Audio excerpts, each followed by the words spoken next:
Caroline, Willy, D-Mase, 102.5, 106.3, The Game and the Game Nashville app. We are streaming live on Twitch, Twitter, YouTube, and Facebook Live every single day. Tuesday of Super Bowl week. Jared Stillman will be live from Radio Row in Las Vegas. Willy D-Mase, happy Tuesday. How we doing? Hey, happy Tuesday. I'm doing wonderful. It's sunny outside. And got to see your old coach? Yes, I'm an old coach walking through here, and that's all I need. It's a little sun, my tea, a little warmth, and I'm good. It doesn't take much to please me. That's all. Yeah, you can get outside and play some baseball today. Absolutely. Start getting ready for the season.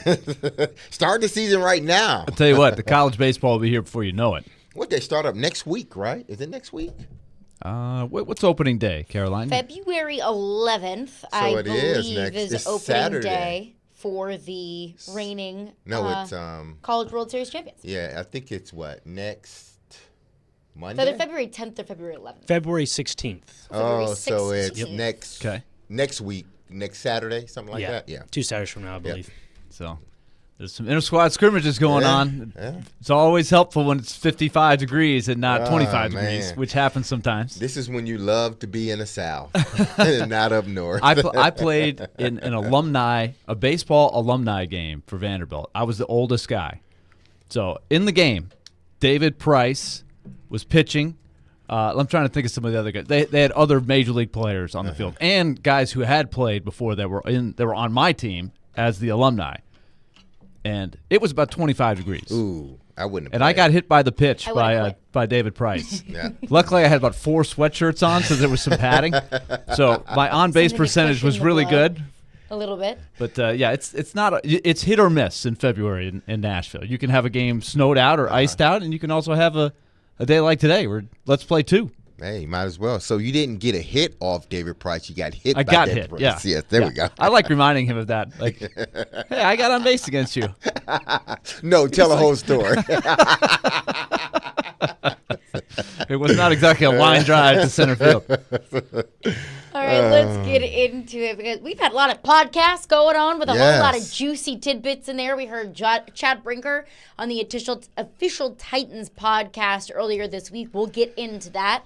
Kind of some light that he shed on the organizational structure. And I was telling D-Mase before the show, I said, I think I emerged from that podcast with more questions maybe than I had before. So we'll get into that. We'll get into our questions. But we also heard Diana Rossini on the Athletic Football Podcast. One absolute strange little bomb that she threw in there, what she heard from a general manager. We will get into that.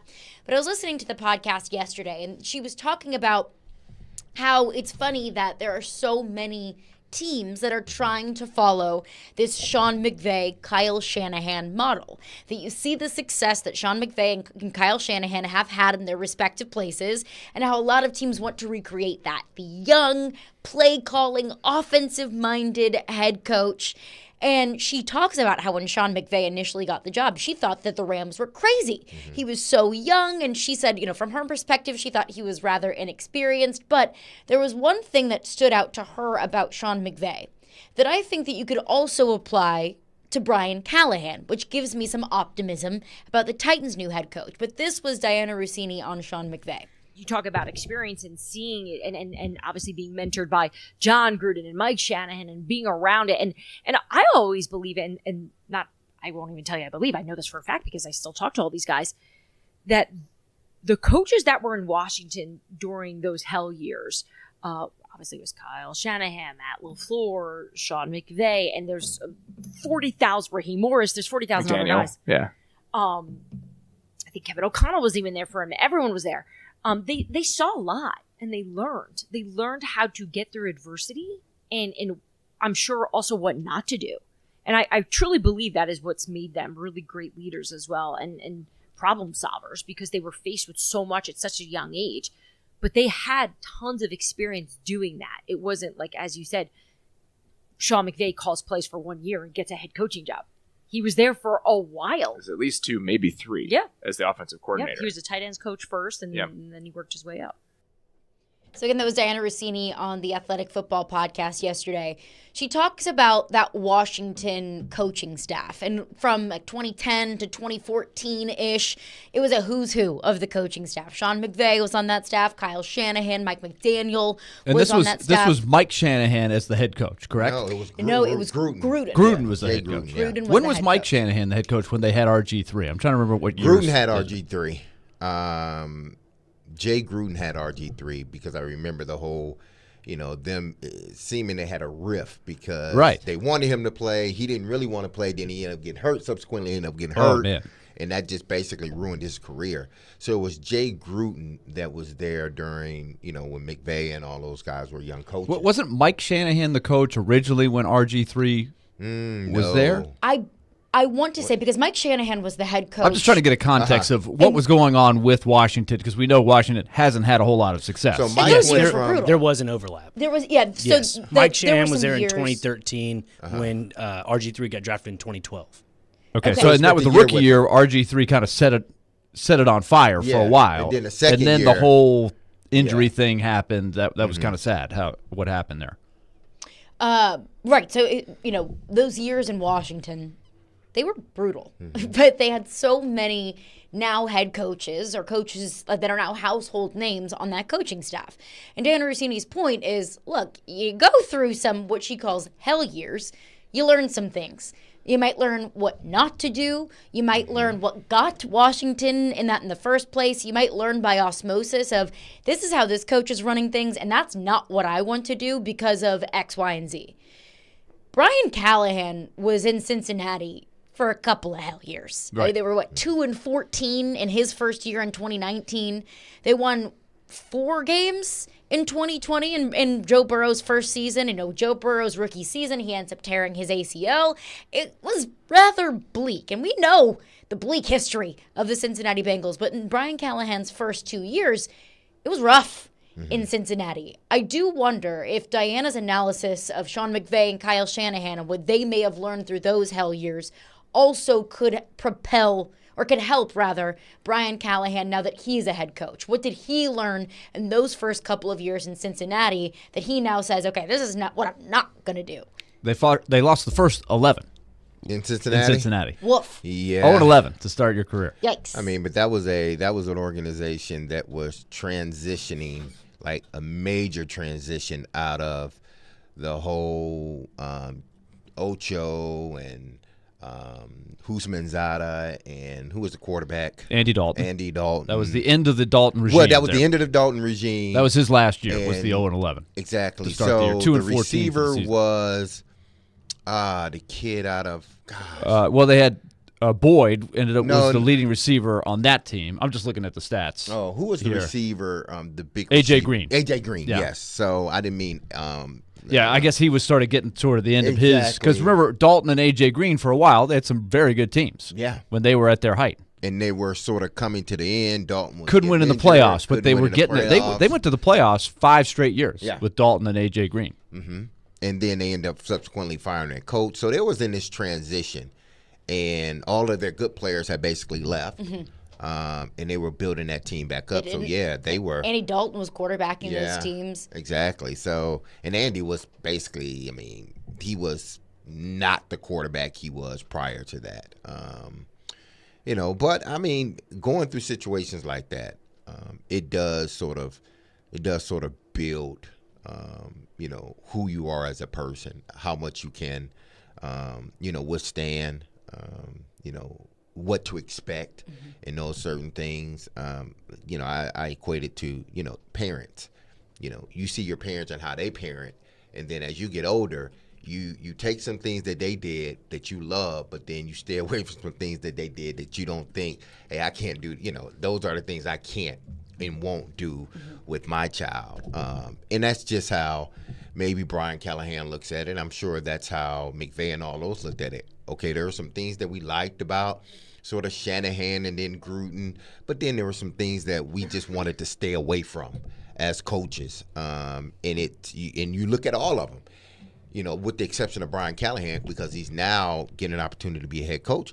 But if you look at all of them, they've had success at their respective teams. So you just wonder and you hope that Brian has sort of that same success as well, being there in Cincinnati, being on some winning teams, but also, those first couple of years they were struggling, as an organization. So, and, it doesn't mean that Brian Callahan is going to be Kyle Shanahan or is going to be Sean McVay. I think that we can all hope that he's going to turn into a coach like that.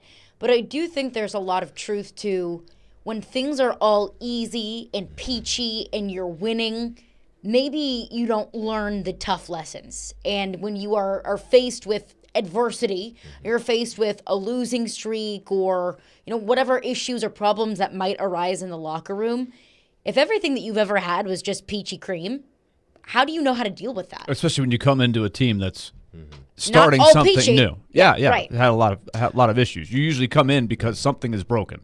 Well, yeah, and I think when you're talking life is a different issue, but when you're talking sports, I think there's always a learning moment, whether you are, the 72 Miami Dolphins or the New England Patriots who, went 16-0 in a regular season. There's always adversity within a season in sports. Because I look at the Patriot team that went 16-0. There were some tough games. Hell, we played a tough game against them, and it came down to them scoring the last, on the last touchdown, and they end up scoring and winning the game on Monday night. Well, the adversity for them was coming to Baltimore, playing a very physical team, and having to play a full 60 minutes. They couldn't take a play off. That helps build, because now what happens is if you've been through it, you understand it. It doesn't necessarily mean that, the whole season went bad, but that particular game or games that we played in, they were hard-fought games. I think football in general. And I'm glad you brought up Baltimore because I do have a surprise for you. Mm-hmm. What's that? We'll send it over to Radio Row in Vegas.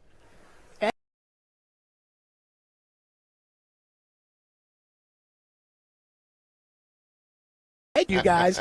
I'm joined here on Radio Row with Super Bowl winning coach Brian Billick, which I don't love saying, but here with Derek's old coach from the Ravens. We got Coach with us right here who's on behalf of Signal Relief, promo code COACH for 20% off, signalrelief.com. Coach will tell us about Signal Relief in a little bit. But, Coach, you're on in Nashville with D-Mase and the crew. How are you doing, young man? It's great to hear from you. It's great to hear from you, too, Coach. Hey, you gave me some of the best. I mean, I would come in your office and we would talk. But yes, you gave we would. You gave me some of the best advice in the world. I came to your office and we were talking about horses because you love horses. And I think you said you had some for your daughter or whatnot. Yeah. And I said, well, my daughter wants a horse because she was going to Garrison Forest, and you know about Garrison Forest. And you said, nah, you may not want to buy a horse. You may just want to sort of let her go to the stalls and, take care of the horses rather than buy a horse because they are a lot of money. And I thank you for that advice because we didn't get a horse. You are welcome. That is, I tell you what, and they were just telling me, I just turned 70, and that feels old. But when I heard you turned 50, I really feel old. You're not old, Coach, not by any stretch of the imagination. That's right. But it's glad to hear your voice, what you've been up to. Well, I keeping busy. I took up golf, so I've become obsessed with golf, and I'm down your way. My daughter lives in Nashville. Does she? So I'm down in Nashville a great deal. Get over there and play Gaylord Springs, and we go over the Hermitage and love it. Love being in Nashville. Unbelievable the growth that's going on there. Mm-hmm. Yeah, you're people right. People are great, and we love my wife and I getting down. We live in Columbus now, where my grandkids are, so it's about a 5.5 hour, 6 hour drive. Go down and see my daughter and son-in-law in Nashville, and love being in Nashville. Particularly, we can relive all those great games we used to have with the Titans. Yes, and one in particular we don't like to talk about. Isn't it funny that Jeff Fisher was just here in the studio and said this exactly. is like D-Mace's history here. Jeff Fisher walks out of the studio, and then here's Brian Billick coming on the show. That's pretty awesome. I was talking here about you. I loved D-Mason working for it because I would tell you what. You were a pain in the ass, but you were, I tell you what, I loved you as a player because you would work. I remember our biggest challenge, you're at the stage of your career. We need to get you back down a little bit, right? You can't Yes. you can't do things at 30 and 35 that you're doing at 25. And it was a all day sucker getting you to, hey, why don't you back off? You don't need to take all the reps. You don't need to catch every pass. Let's back off a little bit here at the end of the week so you got it all for game day. Yeah, I remember you coming to me. We were in training camp, and I was sitting there stretching, and I didn't, I'm thinking I'm getting ready to practice, and you were like, young man, take the day off. And I'm thinking, I really don't want to take the day off, but if you're going to give it to me, I take it. That's right. You had to do it. I learned that from Chris Carter, and all those years with Chris Carter, you had to deal with it later. But it was great. We had some great times. Good fun. Yes, we did. I enjoyed the and because we talked about this maybe some months ago about the reunion that you guys did, and they showed it on NFL Network. 30 for 30. Yeah, 30 for 30. That was a great piece they put together. I hate watching some of it, but just to hear the stories that you told and Ray told, and the guys that are on the panel. I think Saragusa was there right before he passed away. He did.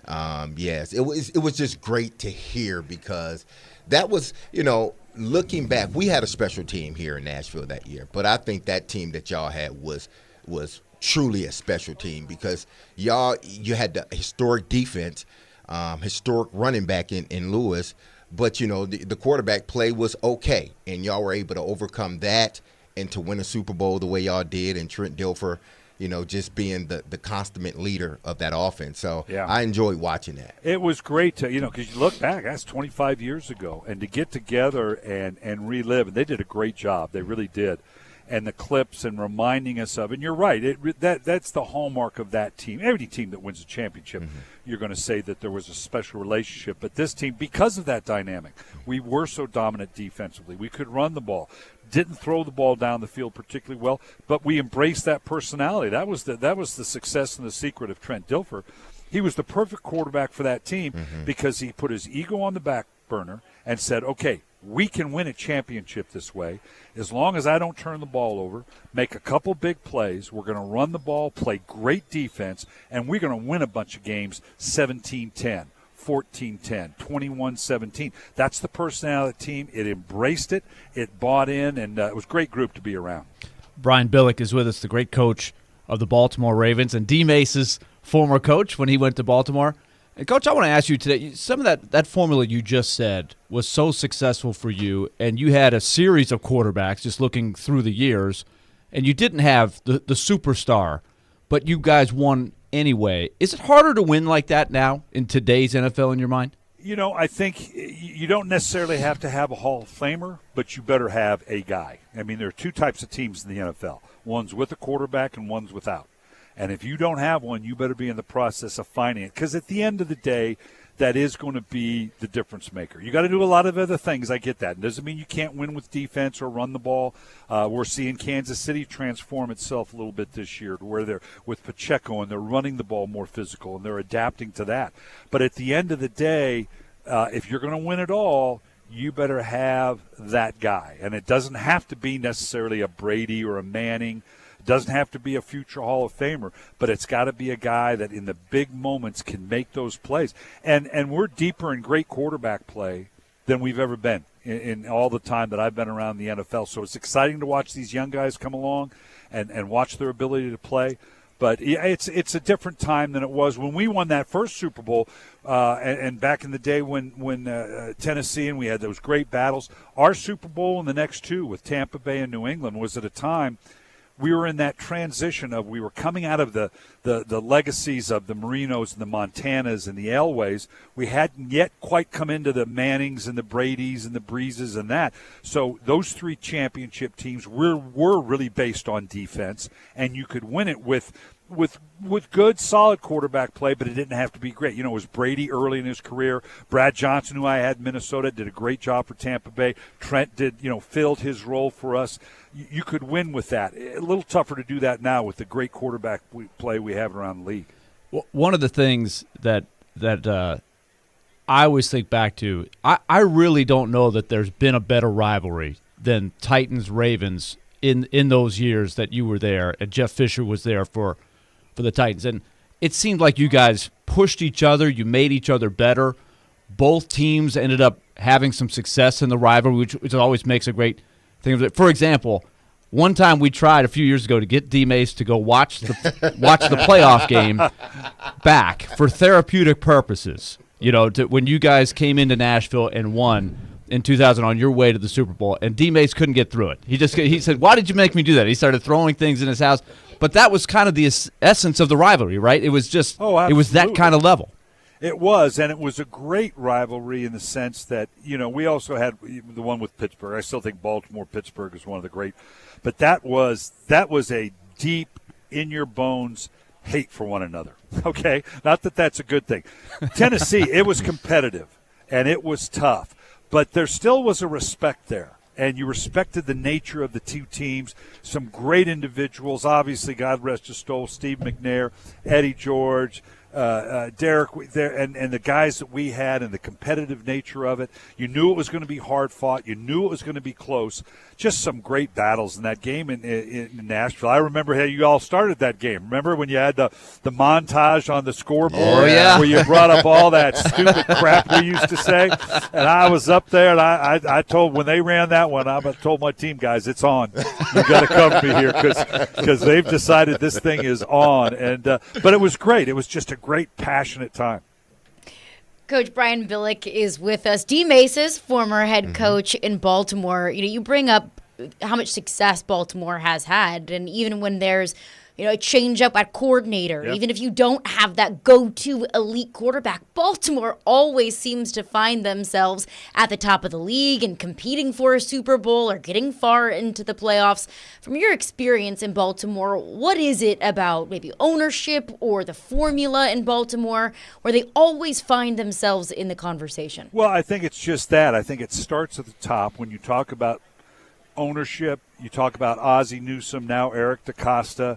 When I was there, now John Harbaugh, there's a unified vision that you really don't see in the NFL that often, where you had all the principles. Doesn't mean you agree on everything. It doesn't mean you don't argue and scrimmage things around occasionally, but you have that shared vision for what it is you want to be as a team. And then you draft and procure players that fit that vision for the team. That sounds very basic, and it sounds like, well, of course, everybody does that. No, they don't. And it is a marriage, and it does begin. Ozzie Newsome was just such a great partner, great Hall. He's in the Hall of Fame, obviously, and ought to be reinducted in the Hall of Fame as a general manager because Ozzie was such a great partner.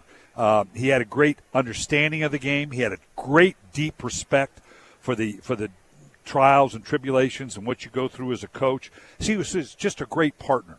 And so it really does that marriage in clubs that are now trying to find new coaches and restructure themselves organizationally. It really does. If you got, and they tend to be the same teams doing it over and over again, right? And they got to at some point recognize that marriage between ownership, the general manager, and the head coach doesn't mean it doesn't change. But you better create that special relationship at the top with a shared understanding of what it is you want to be, as basic as that sounds, and they've been doing it for a long time. Well, thank you, Coach, for coming on with us. We do appreciate it. Thank you for allowing me to be a part of Great to visit with you. To be a part of that organization in Baltimore. Because Great to visit with here, you, yes, man. Because leaving here was heartfelt, but then going to Baltimore, I found my second home there in Baltimore. So Love it. I appreciate that all right, from the young bottom man. of my heart. All right, Take care of Coach yourself. Brian, You too, but Coach. before you go, tell us about Signal Relief.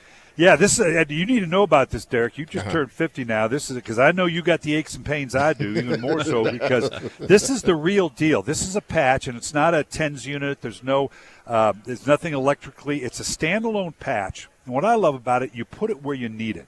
It works electronically with the electronic signals in your body. It blocks that prohibitive pain that we all have. I get off the 18 holes of golf, it's my lower back. If I get out of the pool, it's my upper back and my shoulder.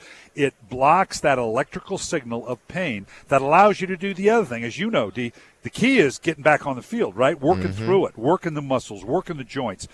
This helps you deal with that prohibitive pain that allows you to do the other things that motion is medicine, okay? Get you back on the field, get you doing what you need to do. You go to signalrelief.com, put in promo code COACH. I'm going to give you 20% off, D-Mase. And when was the last time anybody gave you 20% off? It's been a long time. All right. SignalRelief.com. You got to check it out. Absolutely. All right, Coach Brian Billick. Coach, really appreciate you for stopping by. I know that you made D-Mace's day. Appreciate your Love time. it. Enjoy Las mine as Vegas. well. Yep. Thank you. I'd appreciate it. Again, if you want more information on Signal Relief, you can visit signalrelief.com. Use the promo code COACH, COACH, for 20% off. I will continue the conversation. We'll get into your thoughts on that coming up next. 615-737-1025 is the phone number. We'll react to what Coach Brian Billick had to say there. Plus, we got to get in to the soundbite that went viral yesterday on Twitter from our friend Diana Rossini. And we'll get into that coming up next. Caroline, Willy, D-Mase. We're brought to you by Zen Sports. Start earning cash rewards on your bets today. Gambling problem? Call 1-800-889-9789. Terms and conditions apply. Must be 21 or older and in Tennessee to bet.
Caroline, Willy, D-Mase, 102.5, 106.3, The Game and the Game Nashville app. We are broadcasting live from the Spring Hill Heating and Cooling Game Nashville studios, keeping your home feeling comfortable all year round. Appreciate former Ravens head coach Brian Billick for joining us in the last segment. Little surprise for D-Mase today. D-Mase's former coach in Baltimore. What was one of your favorite stories about him when you were a player? Coach Billick, man. He was what kind of coach was he? He was a coach that allowed you to be you, but there was a responsibility in being, in doing that. Like, he treated you like a grown man. Like, we're not around here treating you like kids. We're not gonna keep up with everything. No, you got a responsibility, so you take care of that responsibility. But then he also was there. He was big on taking care of players. That's just the way he was. And he told the story. I'm sitting there during 2 days. I'm prepared to go because this is my first year there. So I'm prepared to go. I'm like, it doesn't matter. We're practicing 3 times a day. Because the room was young. My receiver room was young. So it was like, this is an example that I got to set for these guys. And he came just out of the blue. I'm stretching. He tapped me on the shoulder. Was like, how you doing? I was like, I'm fine. I was like, all right, well, take the day off. And I'm thinking like, okay, I had never had this happen to me before. I take it. So, but he was one of those coaches that you can go into his office. He told you. I would be in his office talking to him about football, about the scheme or whatnot. But then talking about just, because his daughters was older than mine, but just things about life that we talked about. And that's the part that I appreciated, because it wasn't like this overbearing, you do what I say, coach. It was like, listen, y'all are grown folks. Y'all know what to do. Y'all understand what we're trying to do here. So be responsible and do it. Now, as a head coach, he had to make sure everything was running the way it was supposed to be ran, but he allowed guys to be themselves. But in being yourself, there was a responsibility to that.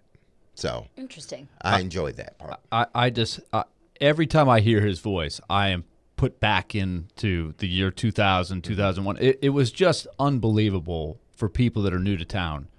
He described it really well. He's a great wordsmith. Oh, he loves to talk, man. He can talk. But what did he say? Like deep in the bone hatred for one another with respect, right? That's the mark of a great rival. I mean, you were on both sides of it, but man, there was nothing like a Titans-Ravens game. Baltimore Titans, yeah. It was like Baltimore, Tennessee, Baltimore, Pittsburgh, Tennessee, Pittsburgh. Yes. So that triangle of 3 teams, just it was just like, man, it was all, because we were all in the same division at once. What was it? It was the Central. It was before they realigned. Yeah, it was before it was us. It was Pittsburgh, Baltimore, Tennessee, Cincinnati. That was the old one that went back to when the Houston Oilers were there. Another team or 2 more teams in that division as well. But Jacksonville was in the division. Talk about a tough division. Yeah.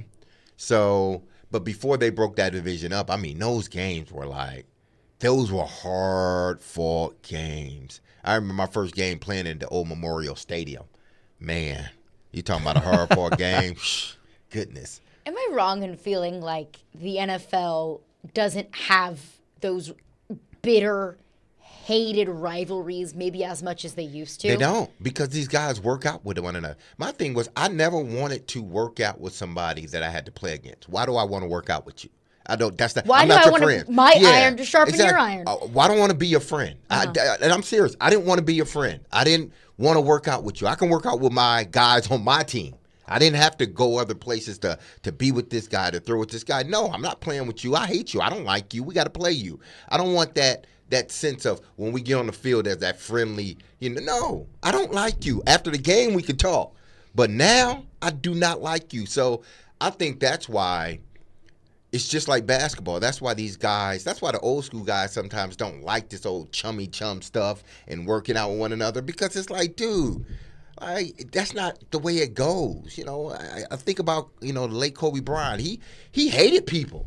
Hated when and that's the way it should be. Yeah. Well, Michael Jordan, remember in that long documentary, right? He would talk about, even if he didn't really hate the person, he would in his mind come up with, oh, you did this. Oh, I'm gonna stick it to you. Yes. Just wait till we play again. Even if it was almost like conjured up out of nothing.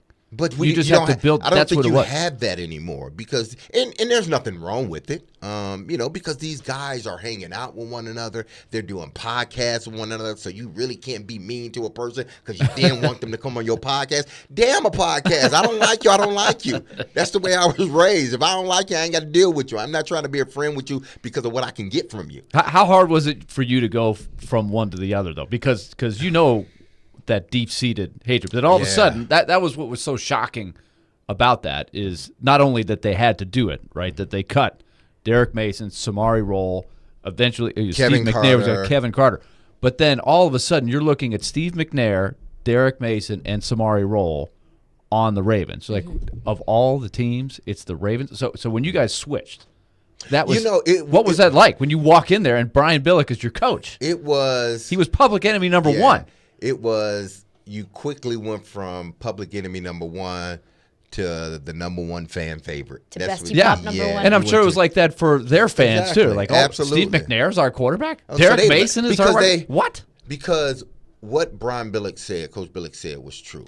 There was this dislike because we had to go, and we knew where we wanted to get as a Titan or as a Raven, you had to go through two teams. You had to either go through Baltimore or Pittsburgh. Baltimore had to go through Pittsburgh or Tennessee. So Pittsburgh had to go through one other. So there was this hatred, but there was a true hatred between Baltimore and Pittsburgh. That was a true, they hated one another. And I hated Pittsburgh anyway, so I fell right in line with the ones I got there. But the enemy of my enemy exactly is my enemy. Is still my enemy. Exactly. But when I left here, because I had such a respect for everybody on that team that I played with, and they had a respect for me as a player, I just went in and it was seamless. It was just me going from my parents' home to my grandparents' home. That's all it was. It was just seamless. Like, there was that respect factor. Like, you're a part of us now. We understand all that stuff that we went through, and we could talk about it every now and then.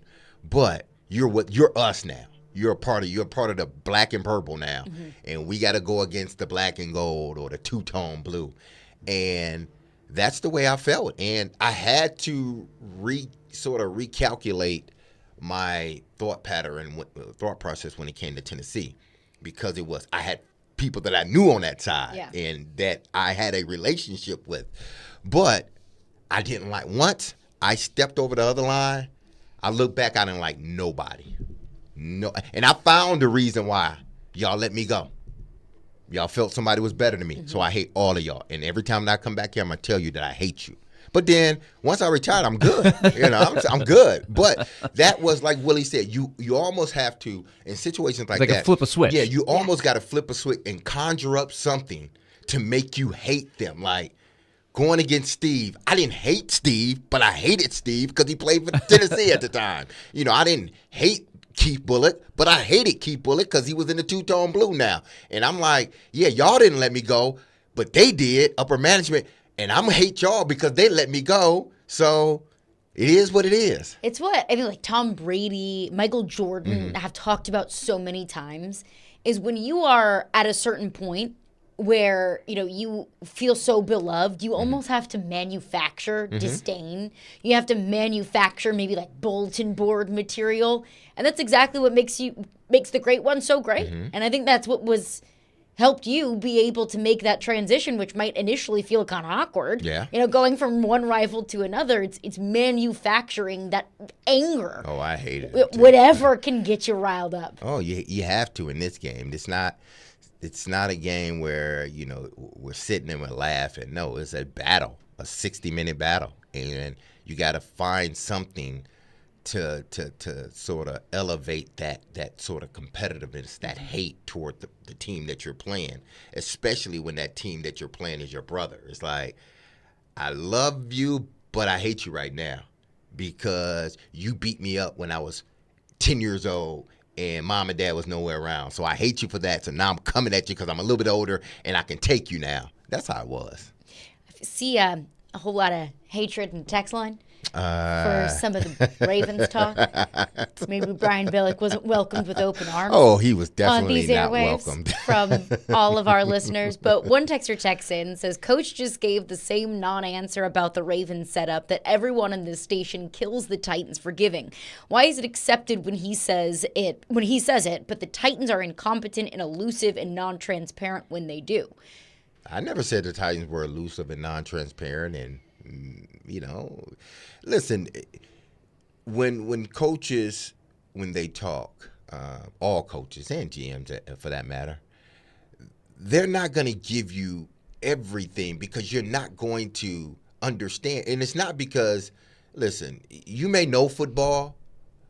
I know football, but I don't know football like Brian Billick does. Mm-hmm. I don't know football like John Harbaugh does. I don't know football like Ozzie or like Rand or like Brian. They know football on another level because not only have some of them played it, they've coached it. They've been in those rooms. So because you don't get the answer, because you don't understand the answer, it doesn't mean they're not giving you an answer.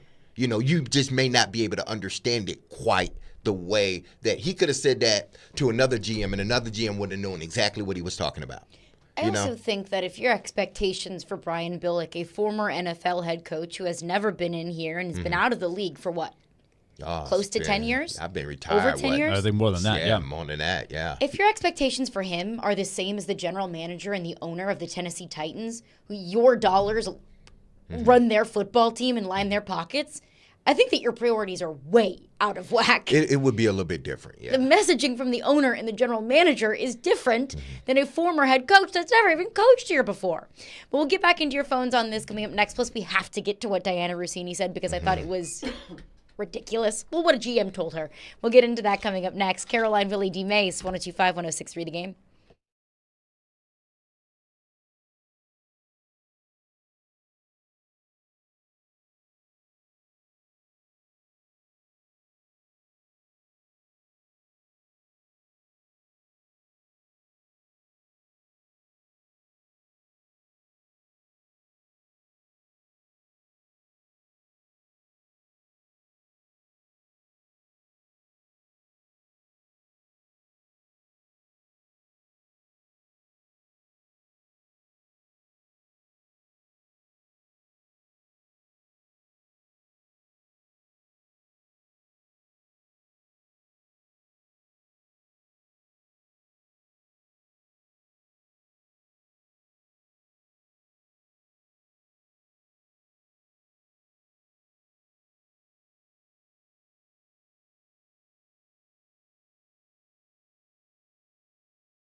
Caroline, Willy, D-Mase. Somebody texted into my personal text line. Jared Stillman says, well, Coach Billick was waiting to come on the air with us. Mm-hmm. He said that he was chatting about how much of an a-hole Derek could be when he didn't get the ball. Oh, absolutely. Absolutely. But see, my thing was I worked damn hard. I was not going to let anybody outwork me. So, and I remember, and I know we're going to quickly segue to what Diana said, but I remember being in the meeting with two coaches, and I think I told y'all this story before, and it might have been my second year starting here in Nashville, and they were like, they brought me into their office, and it was a good talk, and they were like, man, you need to calm down a little bit, you need to just do this, do that, and I was like, listen, I understood what they were saying, but I said, listen, I don't want to go back to where I was. I don't. Mm-hmm. I don't want to go. I know how hard I worked and how many obstacles I had to overcome to become a starter. I'm not going back there. So my attitude, that's why my attitude is the way it is. I'm going to always work hard. You're not going to outwork me. I'm going to do the things that is necessary to win a football game. And I want the football. Why? Because I can help. I'm not saying don't throw it to this person, don't throw it to this person. But if I go through a game and you only target me two or three times, yeah, we got a problem. Yeah. We got a big problem. And that's the way I approach my career. It was like, I'm going to work hard, like extremely hard, because I knew where I was and where I came from, and I didn't want to go back there again. You're not going to come in this room and tell me I need to taper it down. Mm-hmm. No, I don't. Because if I taper it down, then I'm going right back to where I was. That's not me. I'm going to keep it going. And they respected it, and I kept it going. But their thing was, okay, the kid is out there working hard. He's doing the things that we're asking him to. And if he don't get the ball, he's going to let everybody know. But I didn't take it to the media. Right. It was like I took it to the people that were in charge within the building. I didn't go outside of the building. I took it to those guys that were in charge of calling the plays. I need the football. Because when I get the football, I make things happen. I loved Rick Neuheisel's story because he joined us at SEC Media Days. He was the offensive coordinator. Now, when was he there? Was he with Coach Billick and Harbaugh? He was not Harbaugh. Just Billick. Just Billick. Okay. He was there. He was the OC for a year, I believe. It was it 05? It might have been 05, 06, somewhere around there. Yeah, 05, 06. Yeah, and he was the offensive coordinator. And listen, I don't care who you are. You can be my friend, not my friend. I don't care. If I'm not getting the football, then I am going to let you know. Mm-hmm. I'm not going to run to somebody else. I'm not going to run to the media. I'm going to run to you and tell you I need the football. And when I get it, okay, look at what I can do with it.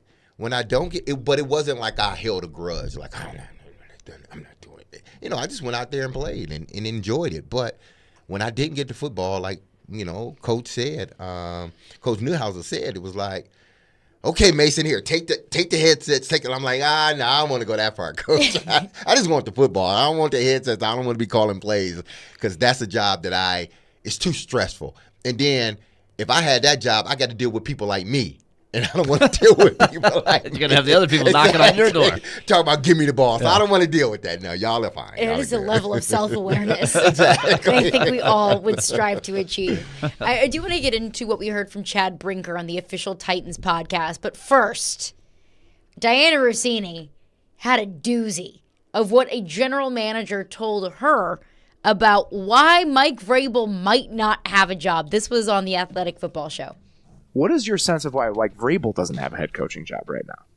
I don't think that there was a fit for him.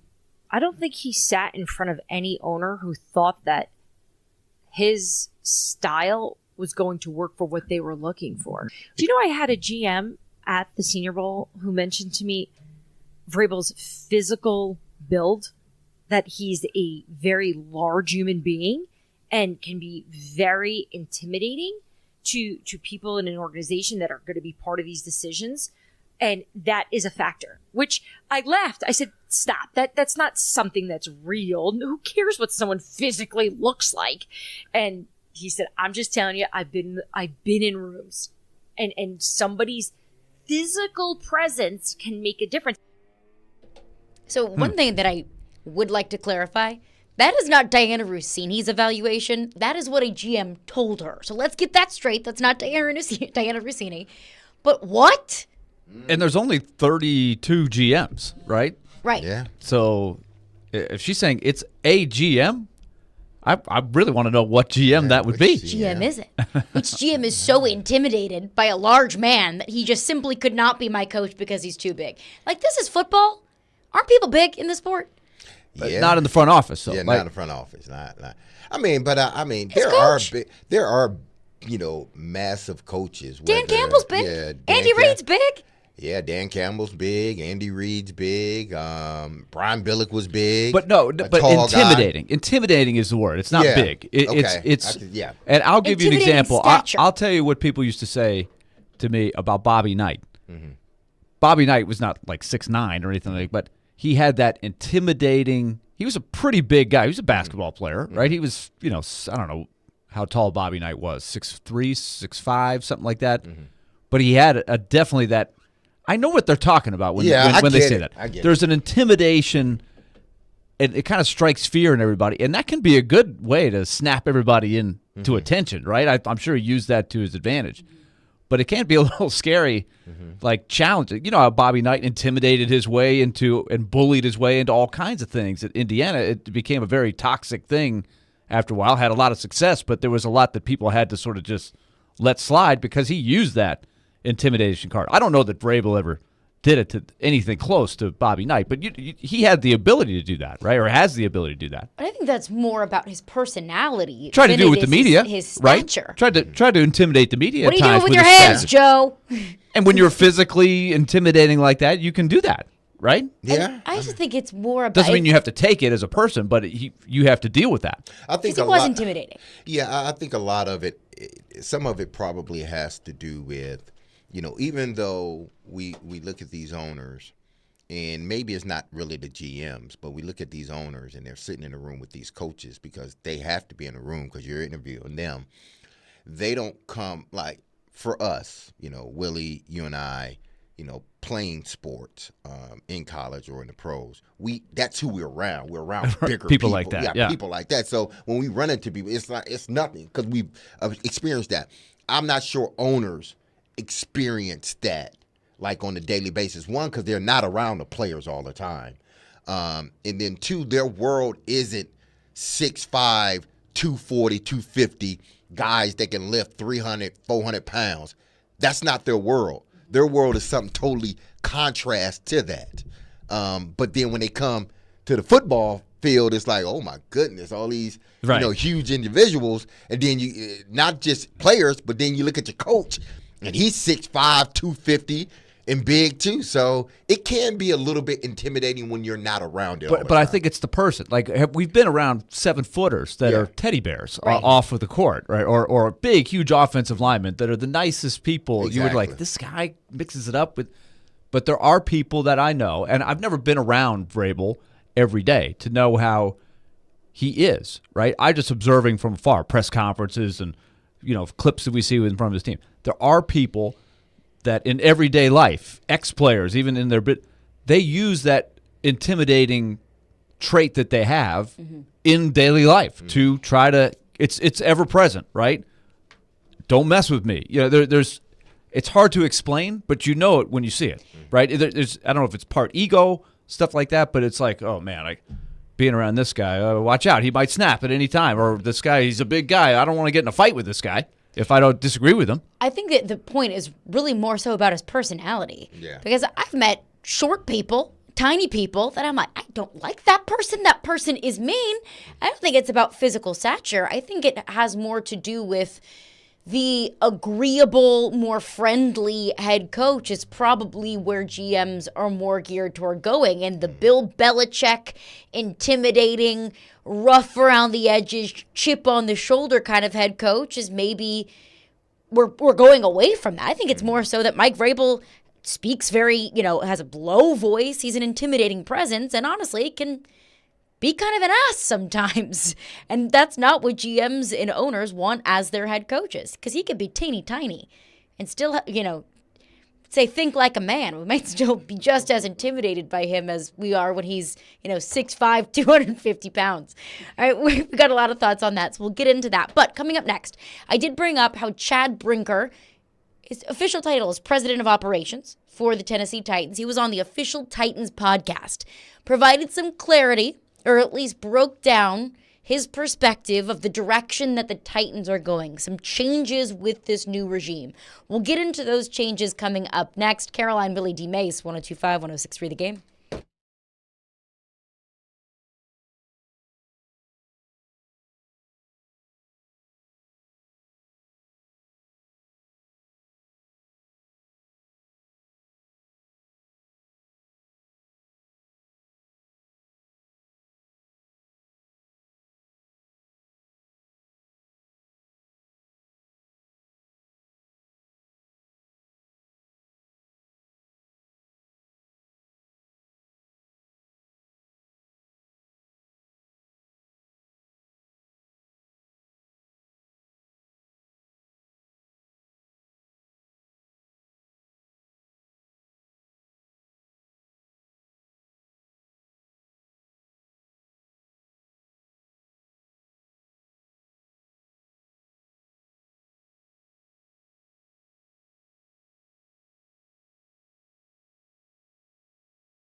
Caroline, Willy, D-Mase, 102.5, 106.3, The Game, and The Game Nashville app. We are streaming live on Twitch, Twitter, YouTube, and Facebook Live every single day. So normally, Tim Hasselbeck, ESPN NFL analyst, joins us on Tuesdays at noon. He will join us later on this week. Important guy, important week at the Super Bowl. So we'll catch up with Tim Hasselbeck on Thursday at noon. But all of us listened this morning to Chad Brinker's sit down with the official Titans podcast. It's Mike Keith and Coach Mack kind of chatting with Chad Brinker about what his role is, because I think that we all are guilty of, myself included, focusing in on the relationship between Ran Carthon and Brian Callahan, which of course makes sense because that's the traditional relationship in the NFL, is head coach and general manager. But whenever Brian Callahan was formally introduced by the Titans as the next head coach, we got some clarity as to, okay, Ran has final say, this is Ran's job, but also Chad Brinker kind of sounded like on paper got a bit of a promotion as well.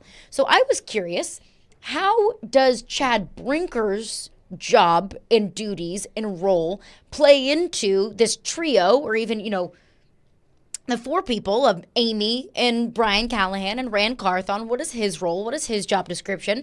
So before we get into one thing that kind of stuck out to me that maybe clarified one question that I did have, just some of your initial thoughts and takeaways from Chad Brinker's sit down with the official Titans podcast. What I think they're going to try to marry this old school with new school analytics.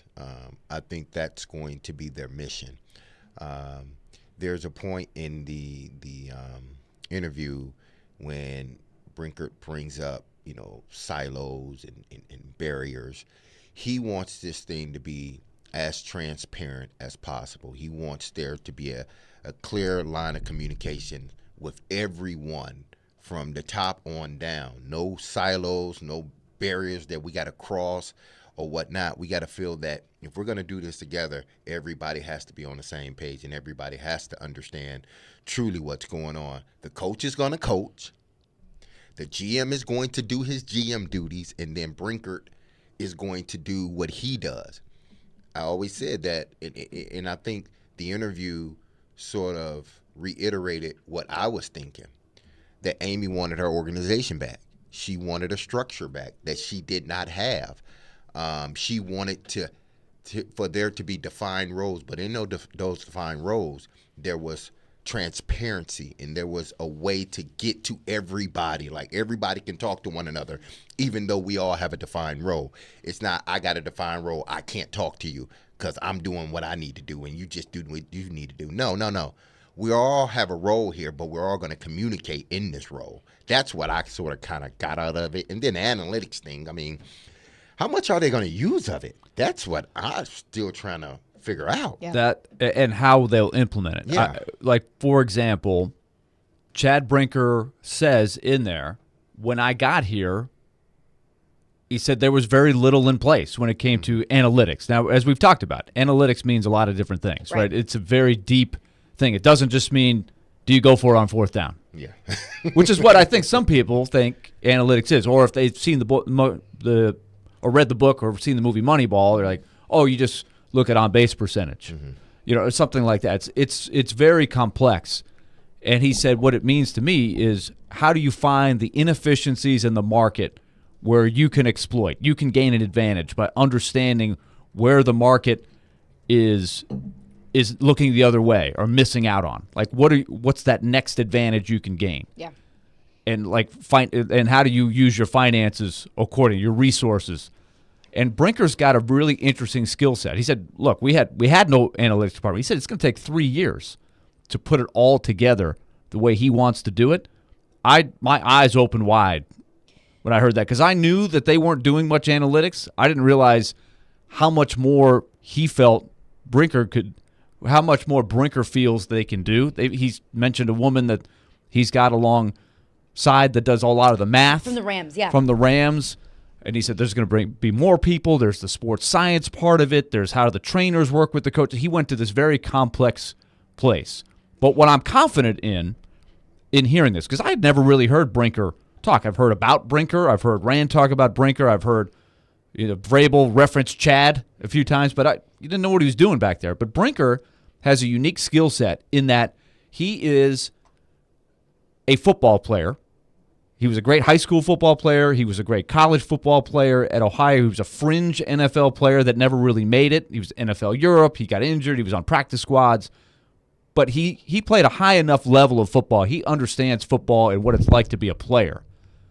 But he's also got this graduate degree where he studied the math and the analytics and the business part of it and how the two work together. There's very few people, I think, that can blend those two, which I think will help him implement this vision he has of how do all the people that are doing all this analysis on how you win football games away from the field, how do you marry that with the people that are in the trenches and are just football guys, right? And that's how every sport has had to do this, but you got to have the right person who can speak both languages. I think he's got that unique skill set. I think it's important to not just have, like some nerd walk into the building. Right, because the football coach isn't going to listen to that guy. But I do wonder, because you bring up how he said it was going to take 3 years. Why? When you say it's going to take us 3 years to build a championship football team, well, you're working with a certain number of amount of cash available, certain number of picks. There's only so many free agents out there. I understand that from the actual football team building side of things. But what's going to take 3 years about building an analytics department? Is there a certain data that you need to collect over time? That's what I wondered. Is it going to take you 3 years to find people that you feel like are qualified enough to serve in this role? That's what I didn't know. Why 3 years? I think he mentioned some software. Look, I'm not an expert in this field at all. I was just listening to what he said. But he said, they need to hire more people, I think he said. He said there's software, there's data that they need to run through. He explains it in the podcast. I thought it was just a really good, in-depth character study of what he's trying to do and laying out his vision. And also, it's pretty clear that he's been giving a lot more responsibilities than I realized. I thought he was just basically one of the people under Rand Carthon, but basically he's alongside Rand Carthon. He mentions as a big theme that we're going to put people into their roles where they flourish. And so he basically was saying, he clearly has a ton of respect for Rand Carthon. Rand Carthon is the guy that brought him on board here, so it's not like he's forgotten that. But I think Rand Carthon is also smart enough to delegate and say, along with Amy Adams Strunk, all right, Chad, I want you to build the modern football program here. Take what you learned in Green Bay. Take where you've learned other places, and let's catch up with everything. And in return, I'm just going to do what I do best, and that's get in there, build relationships with the players, relationships with our coaching staff, talent evaluation. And so I think they've tried to streamline Rand's strengths and what he does best, and Chad is taking care of the big picture stuff. Well, that's how I understood it. I mean, okay, let's just go to the 3-year thing.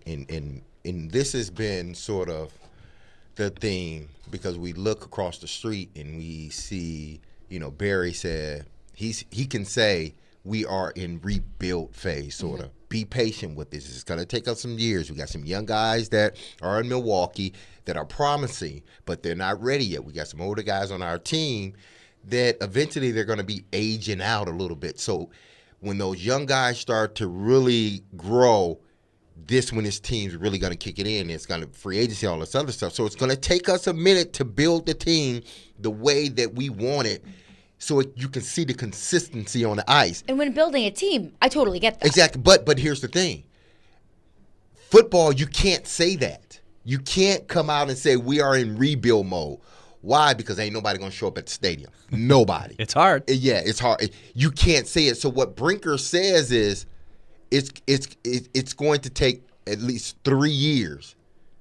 Well, what's going to take 3 years? To get all this analytic stuff and everything else that's going to help this team be the best championship team it can possibly be. It's going to take some years. What he's basically saying is it's going to take some years for this team to get to a point where we're winning on a consistent basis and we're competing for championships. He can't come out and say we are in rebuild mode. He can say it's going to take 3 years to build up this model, because this analytical model is helping us on the field, whether it be with injuries, scouting players, this and that.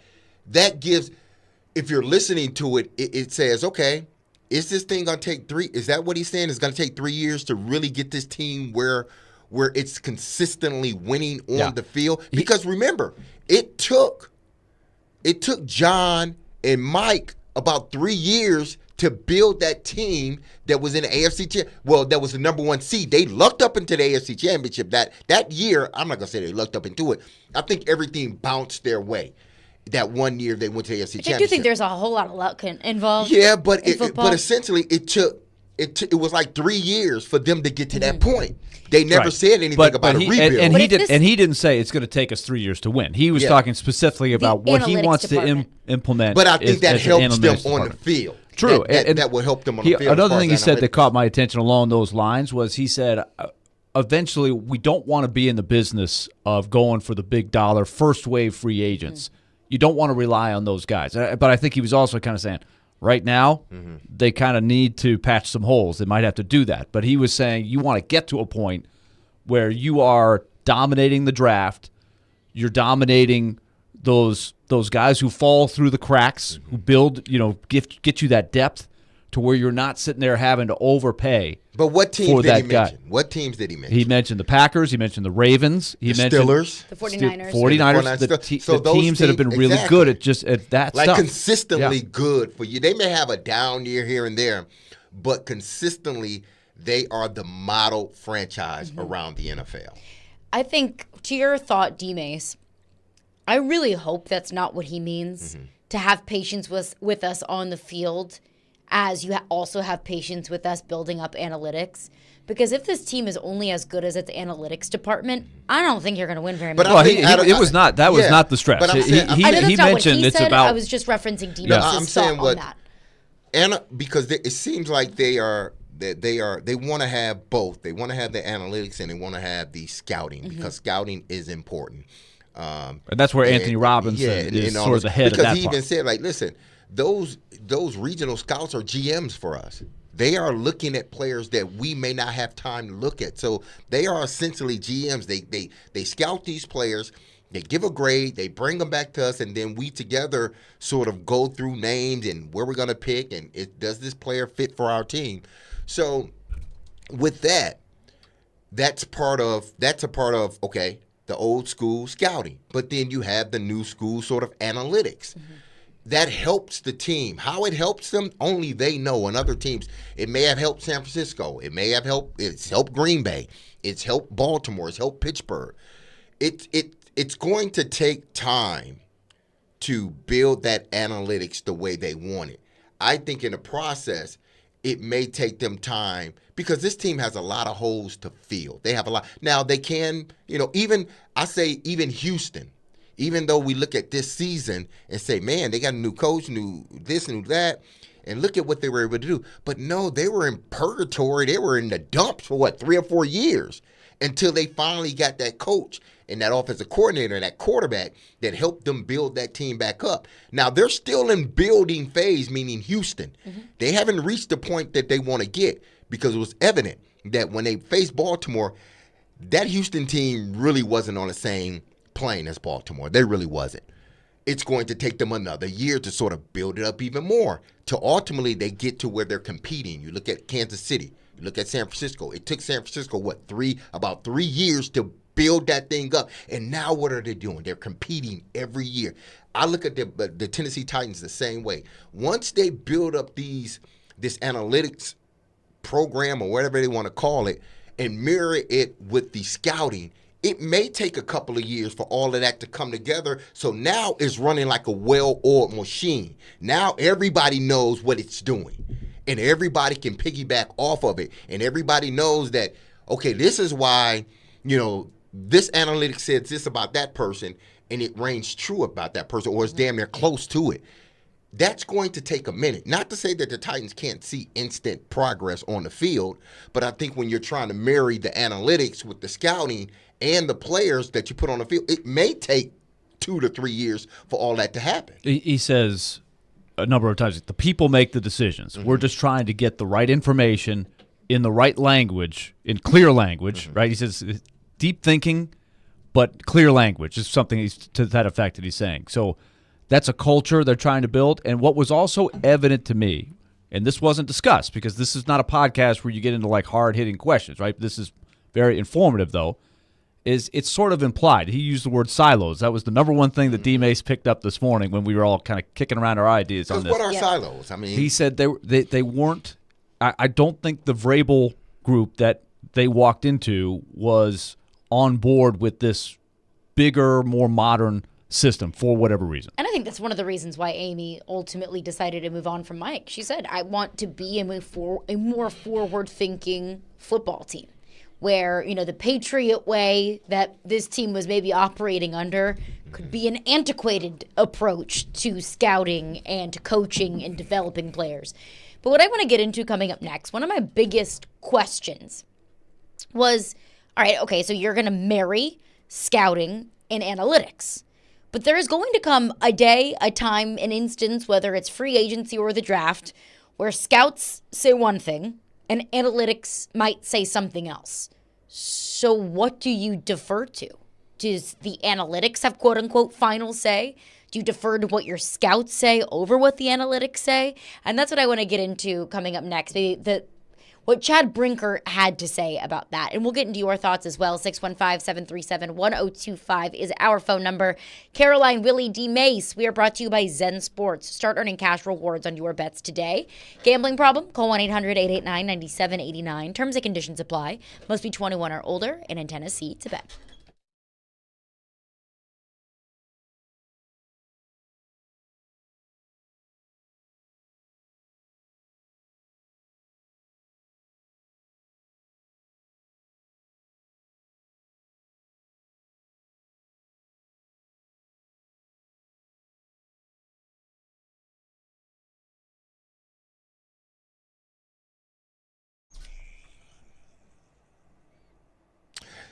Happy Tuesday, everyone. Yeah, it is Tuesday. Man, it seems like this week is going by so slow, but it's sunny outside, so I don't mind.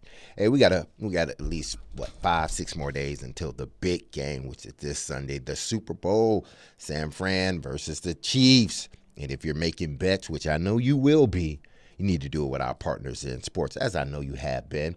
And I'm excited to tell you about their introductory promotion available to all new customers in Tennessee. It's the No Danger First wager. When you sign up for a Zen Sports account, you will receive up to $1,000 No Danger First wager. When you place your first bet on Zen Sports, you will be reimbursed for the amount of your bet if it loses, up to $1,000. That's a lot of money, people. Plus, Zen Sports has launched a new VIP program for the premier bettors of Tennessee. If you think you might qualify, then listen up. The VIP program is by invite only. So if you feel that your Zen Sports play qualifies for the VIP consideration, please check out the program details and apply at zensports.com/VIP. No other sports book will offer you a premier sports betting experience with 24/7 top-tier customer support and bigger and better action than Zen Sports. So what are you waiting for, people? Get going and download their app at zensports.com today. That's Zen Sports. Betting just got better. And always remember this.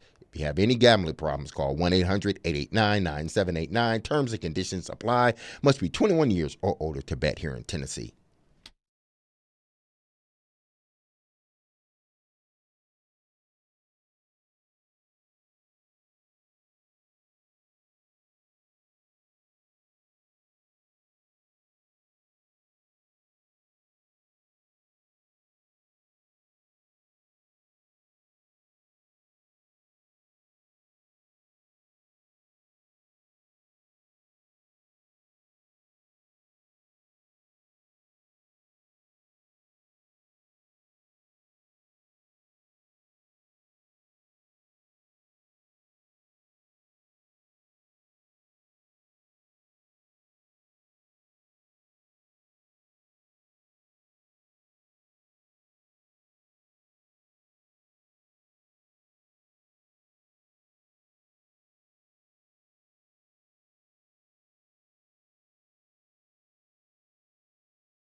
had that rifle up there. Caroline, Willy, D-Mase. Stay tuned into the Chase and Big Joe show tomorrow morning between 9 and 11 a.m. for details on how you could win a pair of tickets to see Def Leppard and Journey with Steve Miller Band at Nissan Stadium. So we're breaking down Chad Brinker's appearance on the official Titans podcast. And one thing that I feel very certain of after listening to that podcast is Chad Brinker has a whole heck of a lot of skins on the wall. That Chad Brinker is an incredibly important person within that building. And of course, you know, when the Titans initially announced the new roles, Brian Callahan, the head coach, Rand Carthon with final say, we also heard that Chad Brinker is reporting directly to Amy Adams-Strunk.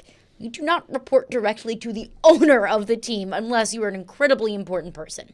But one question that I had going into the podcast was analytics obviously are going to be a much higher priority for the Titans. They want to integrate more analytics into scouting, into game time decisions, in-game decisions. But I think that there's probably going to come a time, more often maybe than not, where analytics tell you one thing and your scouts tell you something else. So what do you defer to? Who do you trust? And I don't think that there's a blanket statement that we're always going to defer to analytics or we're always going to defer to the scouts. But with Chad Brinker being such an analytically driven and very important person within this organization, maybe how does he view it? What do you prioritize? Scouts' opinions or what the numbers and analytics tell you? And Chad Brinker at least shined a little bit of light, in my opinion, as to what the priority is. This was Chad Brinker on the official Titans podcast. There's a methodology that I learned from these guys at Kellogg, who I'm still friends with today, and they're doing big things in the world and changing the world, and I'm just sitting here, you know, trying to build a football team with Rand Carthon. But they're doing some really cool stuff. But, you know, there's a decision methodology that has to do with the foundation of it is experiential intuition. That's traditional scouting. That is the foundation. When you walk into the draft room, and you have a collection of coaches and scouts sitting in there, sometimes over 200 years of experience, you don't throw that out the window. And then Chad Brinker, essentially to me, and he says experiential intuition. It sounds like a very analytic-y way to just say Eye test.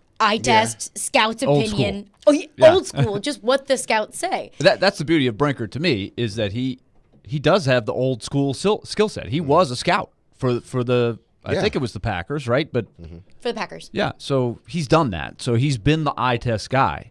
I think that really helps him understand that you don't throw that out the window. You match the eye test with all of the information that you've got. And to me, that's the ideal way to go about it. But your question, there's probably going to be a guy or two where it's divided and you don't know. But that's why it's never going to be a perfect science. Yeah, I don't think it will be. But I do think, based upon what he said, they will lean toward just like the traditional scouting, like watching a player, seeing what that player can do, evaluating that player, but then, you know, adding some analytics to it, you know, because, you know, Rand brings up, you know, the running back they had in San Fran, and the analytics. Elijah Mitchell. Yeah, the analytics states that he may not be the best running back in this year's draft, but he's the best outside zone running back in the draft. Okay, all right. Watch some film of him. Tell me what you think.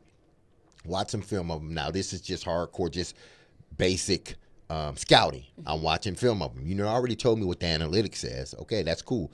But now we're watching film of him. Okay, I see that what you're talking about in regards to analytics and him being the best outside zone running back in this year's draft. I can see that now because now I'm watching him on television. I'm watching him in games. I know what we want out of our running backs. So now with that, I'm not going to say tidbit of information, but with that information along with the traditional scouting, going out and watching these players, watching them on film, I see why now we can draft this guy because I understand what you're saying. You're saying he's the best outside zone running back, but if I never see him, I'm just not going by that. Right. I need to watch him on film.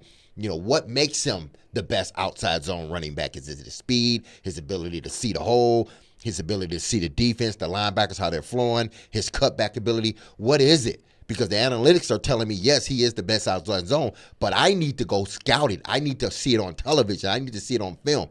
Okay, what you said about him is absolutely right. Okay, so let's draft him. Right. So I think you can marry both together, but you always have to have that traditional eye test. Like, I got to be able to see it. I know what the number says. I know what the analytics says, but I got to now marry that with what I see on the film. And if it's close to it, then okay, let's do it. But if it's not, then the analytics must be wrong right here. What am I not seeing? Elijah Mitchell, by the way, is a potential free agent. Yeah, he is. Be an interesting thing to see what they're looking for. I wonder if his name comes up. I don't know if it That could be matches with interesting. Brian Callahan's thing. He didn't have much stat-wise since they traded for McCaffrey. He's hadn't played a whole lot, hadn't got the ball a whole lot, but that year Has before. he been hurt? That I don't know. I don't know that he's been hurt. He played in 11 games. I think he was hurt 2 years ago for sure. But that's an interesting one to for future. Just file that away for now. That's just an interesting example of a guy that they could be talking about who has value that hasn't, he hasn't gotten a chance to play. Like, there's all these ways. That's why you have all these different things, your eye test and your analytics to evaluate players and say, these guys could hit the market. These guys could be valuable to us, and we could get them maybe at a price that other people don't realize how valuable this guy is. I mean, that's the essential Moneyball. He does specifically talk about him reading the book Moneyball, and it's sort of changing his view on life, right? And got him further into this whole thing. He went to business school, right, to understand the economics part, the business part of it. I thought that was fascinating, right? How he sort of trained himself to be the next. I say Brad Pitt. It's actually Billy Beane that we're talking about, right? Right. From Moneyball. Yeah, Paul D. Podesta, the guys that team Jonah together to Jonah Hill. Yeah, imagine Chad Brinker as Jonah Hill. I don't know. That's a weird thing to think about, but it's that way of thinking, right, that gets you going down this whole road. And I think D-Mase, in that example, that scenario, isn't that ideal? Isn't that best case scenario that you say, hey, the analytics show me one thing, like, hey, let's check the tape, let's watch the film, and then if what you see matches what the numbers tell you, perfect, wonderful, feels like a no-brainer. I don't think every scenario is going to be that much of a no-brainer. I don't think that there's going to be every scenario where you watch the tape and you look at the numbers and it matches up and it feels like, okay, yeah, for sure, we definitely want to do this. I go back to when we were discussing D-Hop-gate, when we were talking about the Titans and DeAndre Hopkins, and Willy brought up on footballoutsiders.com efficiency. And DeAndre Hopkins ranked 40-something. Yeah, he was way down. Way but lower than down, that. Maybe 70-something. By the way, I'm off 1 year on Elijah Mitchell. He's got 1 more year under contract. He's 4 years, your standard contract. So he's got 1 more year with the Niners. So my bad. So we'll have to wait a year on that case study. Write that one down. Yeah. Coming spring For 2025. Yeah. When we talked about D-Hop, and D-Hop was 70-something. Yes, it was in the 70s, and you freaked out, and you were like, I don't need a number to tell me that 70s. DeAndre Hopkins Yeah. is the 70th best receiver in the NFL. I think it was maybe Jamar Chase or Justin Jefferson that was in the 40s. I'm like, screw that analytic. I don't need something to tell me that Jamar Chase or Justin Jefferson or DeAndre Hopkins are toward the bottom of the league in any sort of statistic. When the scouts and Chad Brinker and Rand Carthon and Brian Callahan and all parties involved find themselves in that kind of situation where a number tells you one thing and your mind, your eyes tell you another thing. It sounds like Chad Brinker saying, hey, we're going to defer to scouts, but that's what I don't know. And that's what I think is really interesting in this dynamic, when you're balancing both things. And both of those things could tell you something completely different. What do you trust? I think ultimately, and I'm a football guy. Ultimately, I'm looking at what do I see on the field, because all 4.2s and 4.3s don't look alike, or 4.4s don't look alike. A guy could run a 4.3 in a combine. The analytics tells me he's going to run a 4.3 at the combine. But then I watch him on the film, and it's like, nah, he's running slower than that. He doesn't play fast. So there's always going to be sort of that dilemma. Like, yeah, I know what you're telling me. I know what the number says or the analytics says, but I'm watching this and he doesn't look that fast. So, okay, how can we get him closer to that analytic? How do we do that? Because we know he has foot speed. Yeah. We know that. But when I watch him on film, it doesn't look like it. So how do we get it based upon your analytics and not just an analytic from a, football sense, like on the field. How do we get him from an analytic during the week? Is it rest? Is it, nutrition? Mm-hmm. What is it? And that's why, when Willy said, analytics is not just we go for it on fourth down. Right. It's everything before that. Like, how do I get this guy to play faster? Because when he ran at the combine, he ran a 4.344. But when I watch him on the film, he doesn't run that. And how many times have we said that where players who underperform with the Titans go to another team and blossom? I mean, even Clowney with the Ravens at 9.5 sacks this year. How can we get our analytics to get him to a point, him or her to a point where they're playing closer to what the analytics say? How do you do that? I don't know, and I think that's why they're sort of changing this whole model of how they do things. They want to implement analytics in everything from the top on down, from how you eat, how you sleep, how many plays you're running on practice, the rest you're getting, what you're doing in the weight room, because ultimately those analytics helps you on the field. It helps with the eye test. It gets you, if I think, you should be where the numbers say you are, how do we get you there? Based upon what I'm seeing and based upon the numbers that the analytics show. How do we do that? And I also do wonder, because since analytics are a fairly new, are new to the NFL, fairly new. Is that fair to say? What, like the last 5-10 years? Yeah, I would say. That's a really interesting question, because Moneyball was early 2000s. Mm-hmm. And I would say that it probably took another 4 or 5 years before baseball started. Everybody's like, wait a minute, the A's are doing this. Mm-hmm. This is what they're doing. We got to start doing that. And then it caught on to other leagues. Sports. So yeah, that's a really good question of who were some of the first teams in football to say, okay, we need to get into this game beyond this is when we go for it on fourth down, right? And how does that correlate to success? Because you can analytic yourself to death. You can analytic yourself all day long. But could it just come down to, do you have Patrick Mahomes or not? Well, sure, it does.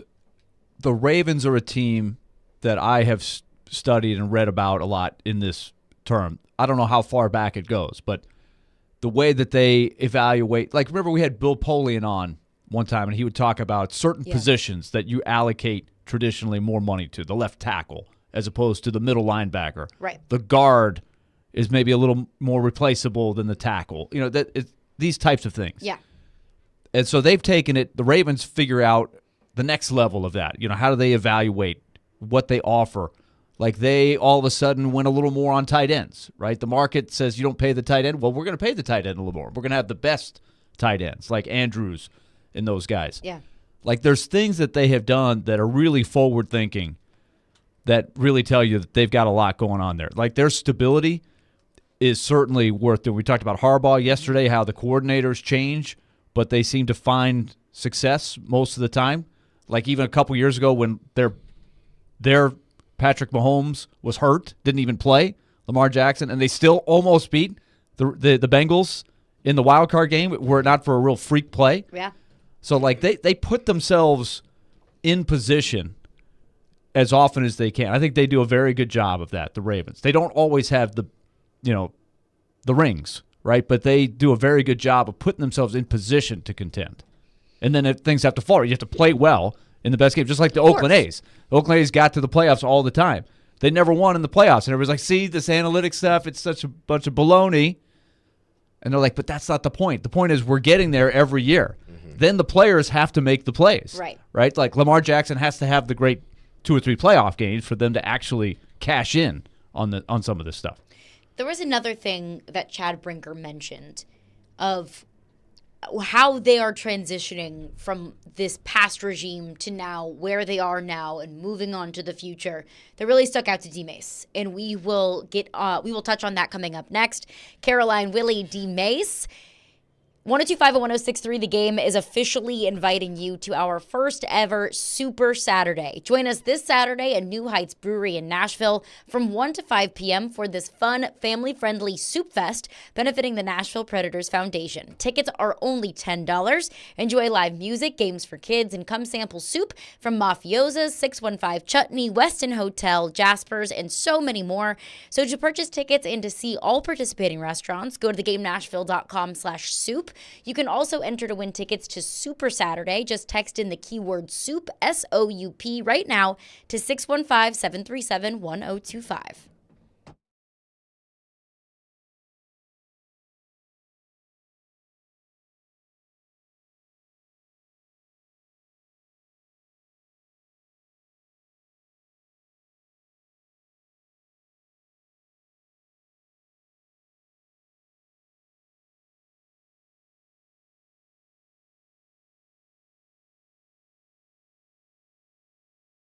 All right.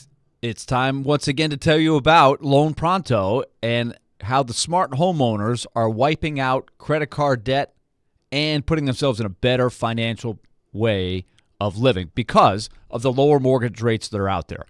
Loan Pronto is going to get you the best rates. The rates are lower now. So it's a call to action if you got stuck with a poor mortgage rate. And you're not alone. It's not your fault. It's just what the rates were at the time. So if you got it stuck with a mortgage rate of 7 to 8%, somewhere in that range, it's time to get that down, and because that's going to save you hundreds of dollars in your monthly budget.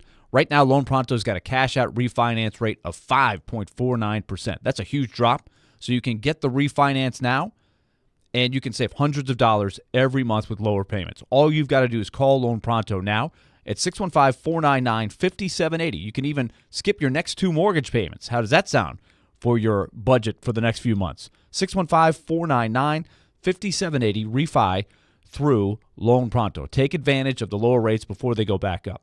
LoanPronto.com is the website. Equal housing lender, NMLS 1661781, 5.49%, has 6.39% APR, subject to lender approval.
So my role will change a little bit in that regard. But at the end of the day, we're scouting, and I'm a scout at heart, and I don't think a whole lot's going to change from that standpoint, other than I do have a lot more responsibilities as far as just handling all the different functions of the organization and getting everybody on the same page and having everybody work and come together as one team. I mean, that's the goal. Let's break down these barriers. The silos got to go away. We got to come together as one team. Building a championship team is a process, and it's just helping everyone push each other to get better every single day and be pulling in the same direction so that we're able to execute at a high level. Welcome. Tune in to 102.5 The Game tonight as Vanderbilt men's basketball takes on Kentucky at home. Pre-game at 7 p.m., tip-off at 7:30 p.m. with coverage also available on the 102.5 The Game app and at thegamenashville.com. So this morning, D-Mase texted us and said, go to this time in the podcast, listen to what Chad Brinker says, and you tell me what you take away from that. What stood out to you about that clip?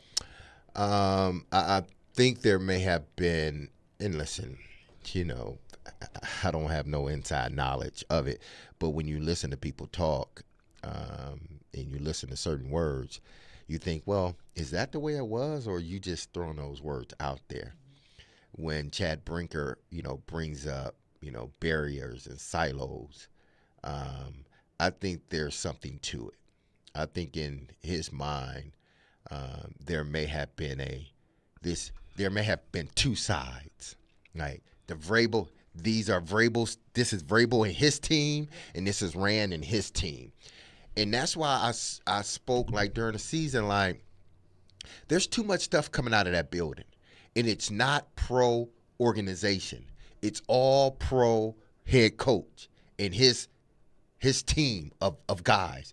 It never was about pro organization. Everything that ever came out was about what Vrabel was doing and how great Vrabel was, and if he leaves, he'll get picked up by somebody. It never talked about the organization as a whole. And I thought we were about building this thing as a team together, front office and head coaches.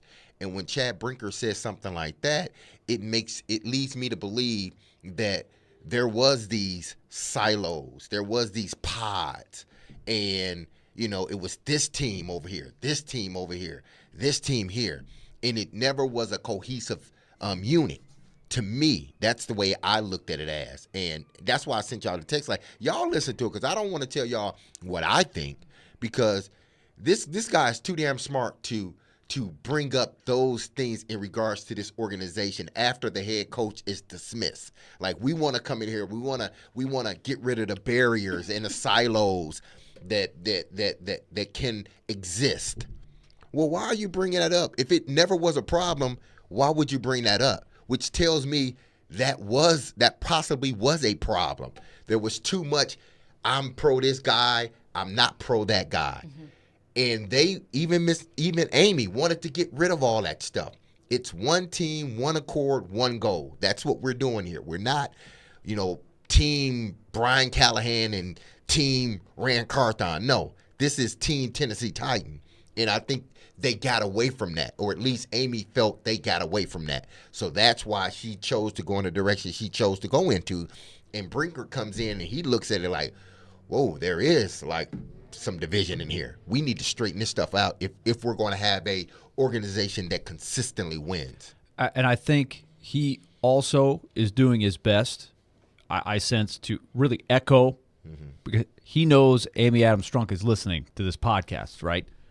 So I think if you read the long statement that Amy Adams Strunk released the day that they made the coaching change, a lot of the things you hear Chad Brinker talking about are a lot of the things that she mentioned in the statement, right? And so he's echoing those themes. He's saying, this is what I'm trying to build, what my boss wants, what she wants. The game evolves. How many times did you hear him say that throughout that podcast? The game is evolving. We've got to get up with the times. It's not his father's NFL either. And as he said, he doesn't say it in as many words, but it's sort of implied that Mike Vrabel he had his own way of doing it. And this is not to say Mike Vrabel is a bad coach or anything. Exactly. What Mike Vrabel did was his way was successful. He was loyal to the people that believed and saw the game the way he saw it, and he was going to be stubborn and push forward the way he saw it. That's not unlike plenty of coaches, and we'll see if Vrabel gets another shot somewhere else to do it his way, or if Mike Vrabel goes away and doesn't get a job next year and says, maybe I got to evolve a little bit. But there's no question there's an implication in there for Chad Brinker that I need the coaching staff to sort of mesh with what the entire vision is here. Doesn't mean this is going to work, but this is, I think, the philosophy. It does feel like there's an overwhelming sentiment in the league, and we know that it's a copycat league, where a lot of owners are moving away from the head coach that has a lot of say. Now, of course, Kyle Shanahan still, I believe, has final say in San Francisco. He kind of runs the show in San Francisco. But look at Bill Belichick and Mike Vrabel, two coaches who I think wanted more control. I know Bill did. I would assume Mike Vrabel did as well. That wanted more say, that didn't get jobs in this cycle. It's the more, hey, we're going to hire the head coach that wants to coach. And that's their job, is to coach and to worry about the coaching staff and to worry about the game plan. That was a lot of what the sentiment was on that Athletic podcast with Diana Rossini, because the host asked Diana, hey, do you think surely Mike Vrabel's going to get a job next year? Diana said, I don't know if he's going to get a job next year. Because if there are owners that continue to want GMs to GM and coaches to coach, he might not get a job. So it's either, Willie, like you said, Mike Vrabel changes or the game changes. Yeah, it's going to because if you look at the teams that consistently win. Even San Fran, we assume, and we could be right, we assume that Kyle Shanahan has the last say on everything. We assume that, but I think it's a little bit more. It's not just cut and dry. It's not just Shanahan has to say on everything, and it ends with him and it begins with him. Right. Yeah. I think it's a little bit more complex than that. Yeah, it's more of a collaboration. Yeah, the word. I think it's more of a collaboration, and I think they've worked so well together that they understand. Like, listen, and I think Rand even said this. Like, listen, the coach is going to coach. We're going to find guys that fit what the coach is doing. So in order to find guys that fit what the coach is doing, I got to sit down and I got to talk to the coach. Mm-hmm. What is it that you need, coach? What is it that you want out of your linebacker? What is it that you want out of your quarterback? What is it that you want out of your receivers? What are you looking at? What, this offense that you're implementing, what type of player do you need? Okay, I'm writing all this stuff down. Okay, all right, now these are the players that I got to go and get, because I got to make sure that what he has told me, the head coach has told me, these are the players that I got to identify. Mm-hmm. So when I identify these players, me bringing them in and wanting to draft them, nobody has a problem with it, because I first went to the guy that has to coach them, the head coach and the position coach. So I know exactly as we continue to get this thing going, and I think that goes along with the 3-year sort of analytical thing. Once we get this thing to going, there's no, you want – I'm just getting the guy that I know you want. I'm getting that guy. So when I bring him through the door, you're not like, why did you bring this guy in here? We're already seeing the things the same way. Absolutely. This is another thing that's gone on in baseball a lot. There's a lot of teams that have managers. Remember the old type of manager we grew up with, Earl Weaver, Billy Martin, Bobby Cox. They all Don't forget my boy Sparky Anderson. Sparky Anderson, but a perfect one. The guy that's coming out there to argue with the big chaw. He's kicking dirt on the umpire. He's giving those guys. Are they tall and big and intimidating too? Not in all cases. Definitely not Earl Weaver, for sure. But those guys came out and they were running the show. There's no question who's running it. But now it's much more married to the numbers, right? If you're not willing to say, here's what the analytics department is saying, the matchups. Here's baseball, because the game is so static, pitcher versus batter, defensive positioning. If the manager is not in tune with that, he's not getting a job, right? He's just not getting a job. And the manager has way more tools and better information than Earl Weaver and those guys ever had. Those guys also had to do it all themselves, right? They had no people helping them with that. But there was a conflict, right? In the movie Moneyball, right? Who's the actor that played Art Howe, the manager? He passed away. Philip Seymour Hoffman. Philip Seymour Hoffman, good call. So he's almost lampooned, right? Art Howe was a great player, and he was a very successful manager, but he had that old school thing. But he conflicted with Billy Beane, alias Brad Pitt, right? And they were like, if you're not gonna evolve with the way we're doing things, you can't be our manager. So that is something a manager has to do. But it kind of the manager doesn't have as much power, decision making, than maybe he once did. Right, and that bothered some old school managers. And I think there's maybe a little bit that with Vrabel, right? Totally. Vrabel doesn't want to delegate any of this or defer to the big picture machine that's putting together all the information and the game plan. That's probably not how he's wired. I think he comes from the Bill Belichick mindset of, I'm a football guy and I know what my eyes tell me, and I don't need some kind of nerd walking in here and crunching some numbers and shoving a calculator in my face to tell me what to do. It's not natural. That doesn't come natural to him. Right. That's why I think Brinker has credibility, because he at least played at a level that's a fringe professional player. So that helps, I think, his credibility. Now, quickly before we go to break, listen to it again. It was something that Coach Mack said on the OTP.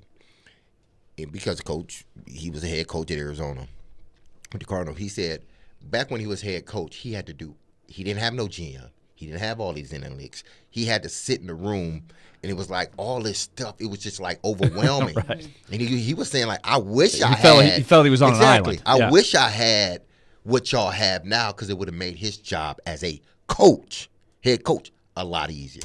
I also do wonder how much of that is we're on the Official Titans podcast, that and the too, owner's excuse me. listening, and we have a lot of an analytical push, so I'm going to say that. But I don't think that there's any way to tell what is the right way, what's the wrong way, what's the right decision, what's the wrong decision. That's just where the league is going. 615-737-1025 is the phone number if you want to get your thoughts in on that. We'll get back into your phones. But quick, coming up next, I have a quick Predators thought.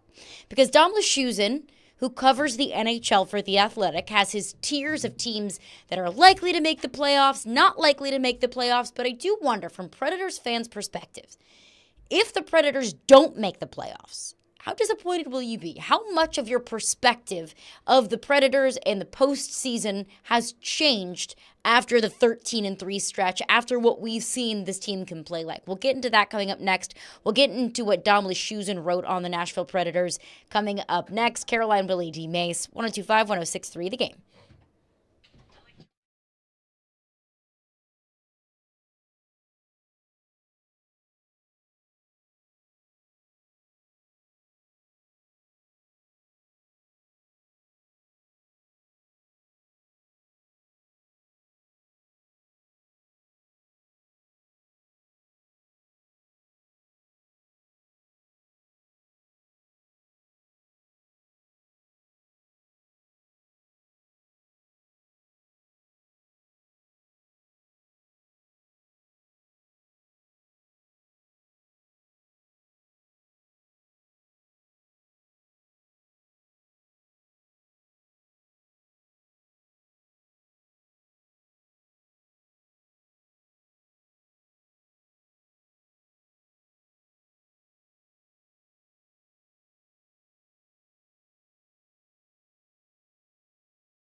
Caroline, Willy, D-Mase, 102.5, 106.3, The Game, and The Game Nashville app. We are streaming live on Twitch, Twitter, YouTube, and Facebook Live every single day.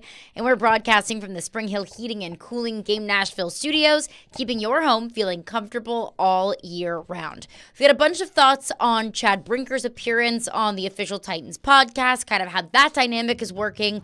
Where does Chad Brinker kind of fall and what are his duties as opposed to Rand Carthon and Brian Callahan? We'll get back into your phones on that. But first, I have a quick Predators thought because Dom Luszczyszyn of The Athletic put out his playoff race prediction, the tiers and probabilities for every team in the NHL to make the playoffs. Speaking of analytics and number crunching, this is the Some world more of number Dom. crunching. This is Dom's world. Yes, exactly. So he has different tiers.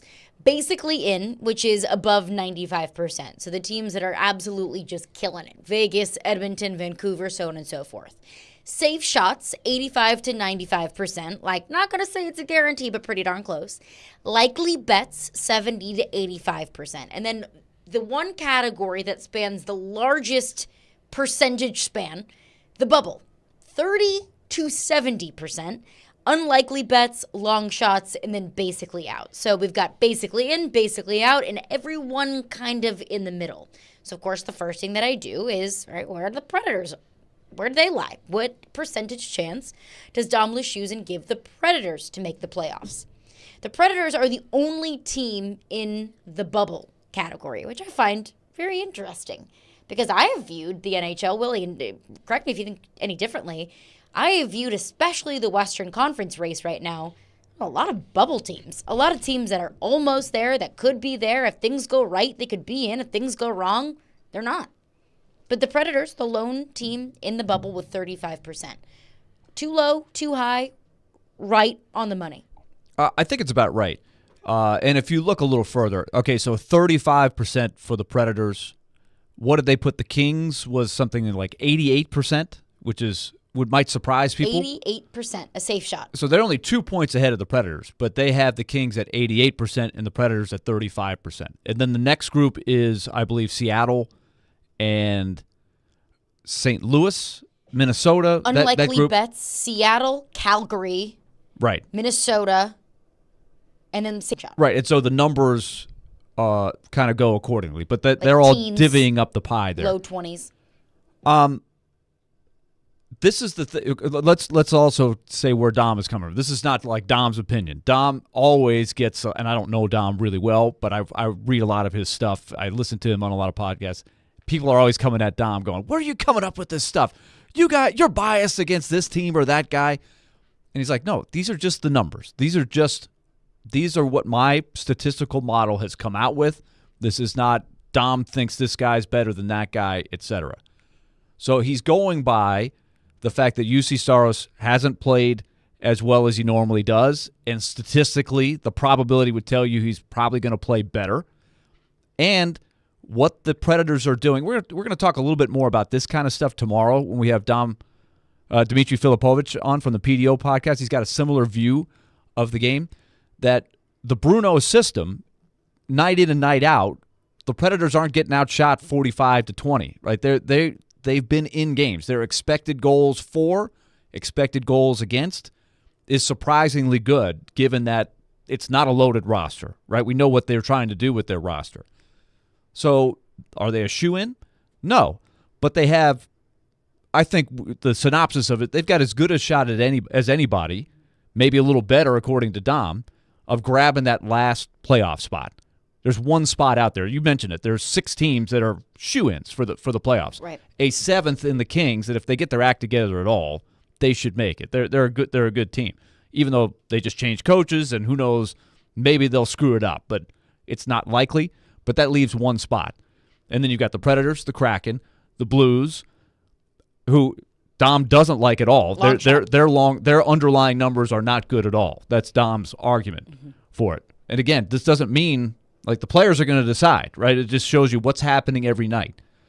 So that leads to your next question, which is a good one, right? Whereas you started the year with really no expectations at all, but that last playoff spot is very gettable, right? Yeah. He said that he's only projecting about 89 to 90 points will be good enough to get that spot. Which feels so much lower than years past. Maybe years past The you'd Predators say had 95. the Predators had 92 last year and didn't make it. Mm-hmm. I think 95 might have been what the Jets ended up with, or 94, something like that. That was kind of our projected threshold of that 95 number is probably Right, most going years. to get you in most And years. some years it's more, some years it's less. But that's So he's that's saying interesting. this year it would be less. He thinks that. I mean, it doesn't mean that's going to happen. Crazy things happen. Crazy things happen. Like the Flames are still in this mix, but they are clearly selling, right? But that doesn't mean they won't make it, right? They could still snag that spot. They could have their cake and eat it too, which is kind of what the Predators almost pulled off last year. But it sort of sets that these last 31 games, Barry Trotz is going to be like, okay, I'd love to get in there. It's gettable, but how do I try to get there? Do I try to add, or do I have to stick with my plan of, look, this is about next year and the year after and the year after, and if I get there, it's going to be because these young guys are getting better, et cetera. Right. You know what I mean? Like, you could really mortgage the future just to get eighth. That doesn't make any sense, right? Trading your even if you first-round get pick into and a the prospect playoffs. just so you can get 92 points Just and so get you there, can that makes skate no in. sense. You are mortgaging your future, and you are not in a go-for-it window. Right, because whoever gets that last spot is going to be a giant underdog to whoever ends up being the one seed, whether that's Dallas or Vegas or Edmonton. Like, that's who you're playing in the first round. So that's a big underdog. And, the preseason expectations for the Predators, it was, if we get in, great. If we don't, then okay, we'll continue to build for the future. But if, expectations change. Preseason expectations change. And when we saw what this team could do, even with average to below average goaltending, maybe your expectations changed. So I that's what I want to hear from Predators fans. If the Preds don't make the playoffs, you maybe feel a little bummed, even though the preseason expectation was, look, be patient with us, have some time. Once you see the potential of what a team can do, your mind changes a little bit. Scott's on the line with a thought on the Nashville Predators. Phone lines driven by WilsonCountyHyundai.com. What's up, Scott? Well, Caroline, to answer that question, my preseason expectation is they would probably make the playoffs after seeing what the young guys pulled off last year. But I tried to call in last week, but the timing wasn't right, I guess, with work and everything. Y'all were talking about, do they sell Saros? And Willy made a great point. A team that needs Saros is not going to give up a top six forward or a top centerman to get him. They're going to want to stay in contention. And we've got plenty of draft picks, and we've got a lot of prospects. So I think they could be buyers, and it doesn't have to be a big move where they mortgage the future. They clearly need top six scoring help, but they should be looking for, and they have one huge advantage over most of the league, is that they have plenty of cap room. And most NHL teams are right up on the cap. So they need to find, I'm going to throw this name out here, and I'm not talking about getting him, but someone like this situation. They need to find somebody else's Matt Duchene. A bad contract, someone who needs a change of scenery, who can contribute. Vladimir Tarasenko could have been that guy, but, he's probably not going to be traded again from, where is he, Ottawa now? Or, Oh, he's in Ottawa? He is in Ottawa. You wouldn't have noticed it the night that they played the Senators because he did absolutely nothing in that game. But he is there, and he's on a one-year deal. And so I think that's a great point. Scott, there are teams that are up against it. It doesn't need to be a rental. It needs to be someone with a bad contract that's maybe got a year and a half left or a couple of years left that needs a change of scenery, that has proven they can put up some points in the past. And, it won't take much to get them. Those type teams are looking to, like we were anxious to dump Johansson and anxious to dump Duchene. We won't have to give up much, and it could really pay off. And there's got to be somebody out there like that. Yeah. Thank you for your call, Scott. All great points. I think it's a really interesting thought, and I would agree that as long as you feel like that player is not blocking the pathway for some of the young guys that you want to eventually get there, then it would be absolutely worthwhile, because he's absolutely right. They have the cap space to grab somebody's, the way they would consider it, dead weight. Okay, we don't want this guy. We'd like to do something else, but we don't have the salary cap to do it. So will somebody take this contract? We won't We don't ask for anything in return. We'll just give us future considerations or give us a 7th-round pick. Just get this off of our hands.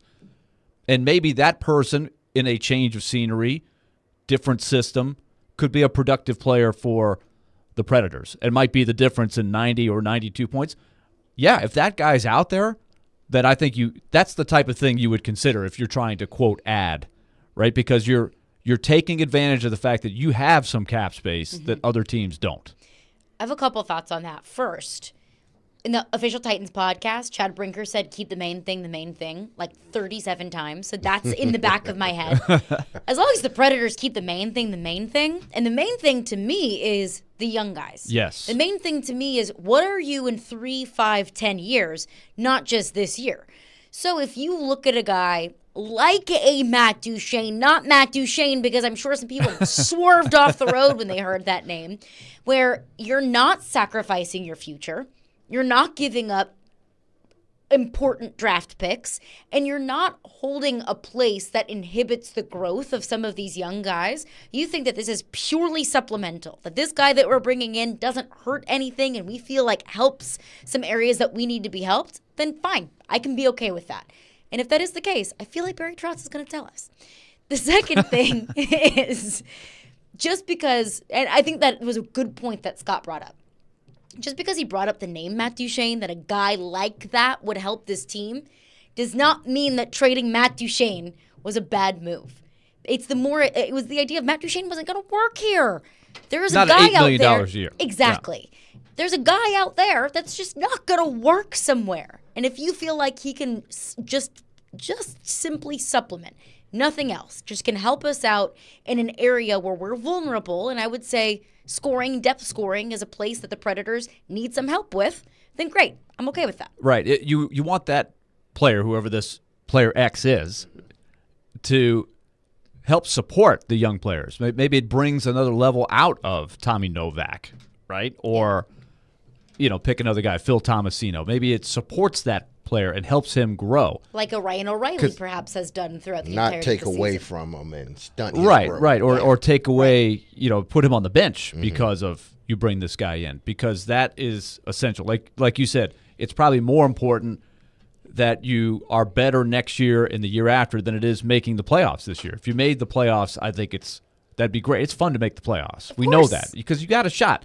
You might be a huge underdog, and everybody's got that most recent memory of them getting their clock cleaned by the Avalanche. They didn't have UC Saros. That wasn't fun, right? You get swept. Oh, man. It's a bitter feeling. But it is fun to make it, right, as opposed to not making it. And it's there for the taking. So that is, I think, a really something to keep your attention with as you watch Barry Trotz go about it. Because there's no easy answer here. Because is that guy out there even? I don't know. I am more than willing. Tarasenko's an interesting one. I don't know if he fits with Brunette's system, but Tarasenko is a free agent at the end of the year, and he probably wouldn't cost you much Nashville's to just get. becoming St. Louis 2.0. Tarasenko, O'Reilly. Yeah. But I'm more than willing, more than happy to sacrifice the playoffs this year if it helps you in the long run. But if you don't have to sacrifice the playoffs this year, if you can make a push without sacrificing 3, 5, 10 years down the line, that's kind of the best of both worlds. And I don't know this for certain, but I'm sure that's what Barry Trotz is thinking. How can I capitalize on what we've done this season without mortgaging the future? D-Mase, here's one. How many times have we talked about Tyson Barrie, right? Tyson Barrie is not fitting right now with this Predators team. Now, you never know. A guy could get hurt. Remember, he did play in the last game. Power play needs a little goosing up. They were in a lull. Maybe he starts playing more. I don't know.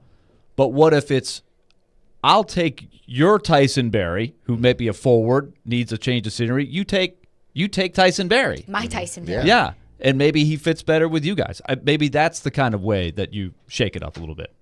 That makes sense, right? Yeah, I'm sure there are several different ways they can, but you don't want to in this scenario, considering the percentage they have at making the playoffs, you just don't want to diminish the young players that have a role with this team right now. You don't want to diminish them or stunt their growth in bringing someone else in. So that's kind of like the balance that you got to have. That, yeah, we would love to make the playoffs, but does making the playoffs, is that more important, or is developing these young guys, without any restrictions? Restriction mean bringing in another guy that may take minutes away from them. So, I don't know. We'll get into your thoughts on this coming up next. Everything is on the table. If you have a Predators playoffs thought, if you have a thought on Chad Brinker's sit down on the official Titans podcast, what Diana Rossini said, a general manager in the league, told her about why Mike Vrabel might not have a job. We're right into your phones coming up next. 615-737-1025 is the phone number. Caroline, Willy, D-Mase, we are brought to you by Zen Sports. Start earning cash rewards on your bets today. Gambling problem? Call 1-800-889-9789. Terms and conditions apply. Must be 21 or older and in Tennessee to bet.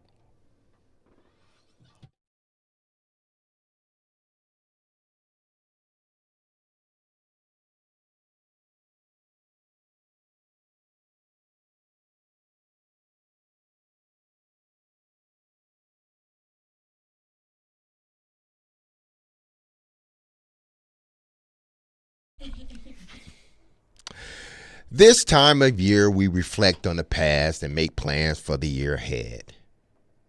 If you made that resolution to lose weight this year and you diet and exercise but still struggle to lose the pounds, it could be that your hormone deficiency, okay?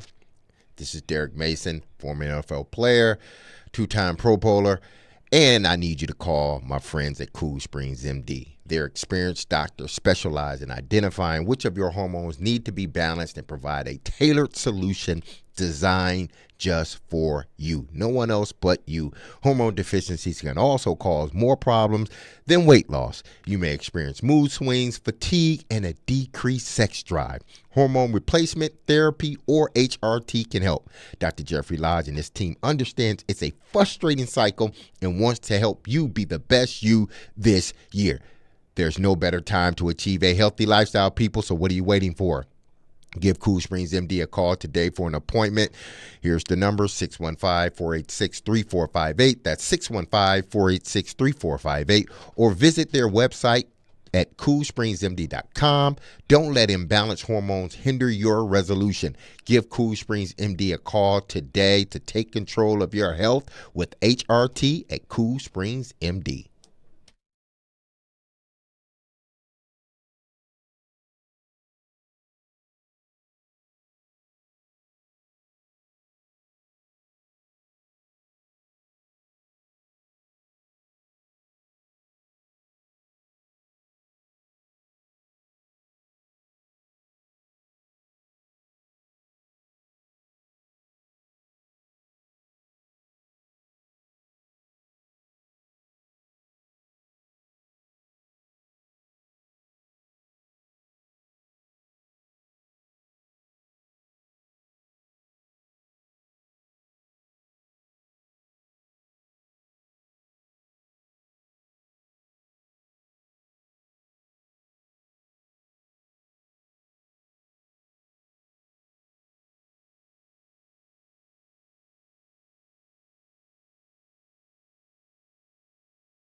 What is your sense of why Vrabel doesn't have a head coaching job right now? I don't think that there was a fit for him. I don't think he sat in front of any owner who thought that his style was going to work for what they were looking for. Do you know I had a GM at the Senior Bowl who mentioned to me Vrabel's physical build, that he's a very large human being and can be very intimidating to people in an organization that are going to be part of these decisions. And that is a factor, which I laughed. I said, stop. That's not something that's real. Who cares what someone physically looks like? And he said, I'm just telling you, I've been in rooms and somebody's physical presence can make a difference. I just love that clip so much because it sounds so absurd. Mike Vrabel didn't get a job because he's too big and intimidating. And as crazy as it sounds, I do think that there is a decent bit of truth to it. But again, that was Diana Rossini on the Athletic Football Podcast, what a GM told her at the Senior Bowl. Want to get into your thoughts? Unless we have some thoughts? Hey, let's go to the phone. Let's get into the phones. Phone lines driven by WilsonCountyHyundai.com. Also coming up at the top of the hour, Stillman and Company will be broadcasting live from Radio Row in Las Vegas, presented by the Nashville Sheriff. Let's get into some of your thoughts. One texter texts in, says trade Saros and Forsberg for a legit elite forward and build off of it. I got to know who. Exactly. Tell me who you're talking. If it's Connor McDavid, great. There you go. Wonderful. Okay. Deal closed. I love you, Saros, Perfect. but you got to go. Yeah. That was hilarious. They See both ya. said at the same time. It's a constantly evolving question, and that's what sometimes we have to realize is, like, for example, Askarov keeps doing some amazing things. He went to the All-Star game, like he's playing really well. Like that does affect your level of willingness, right?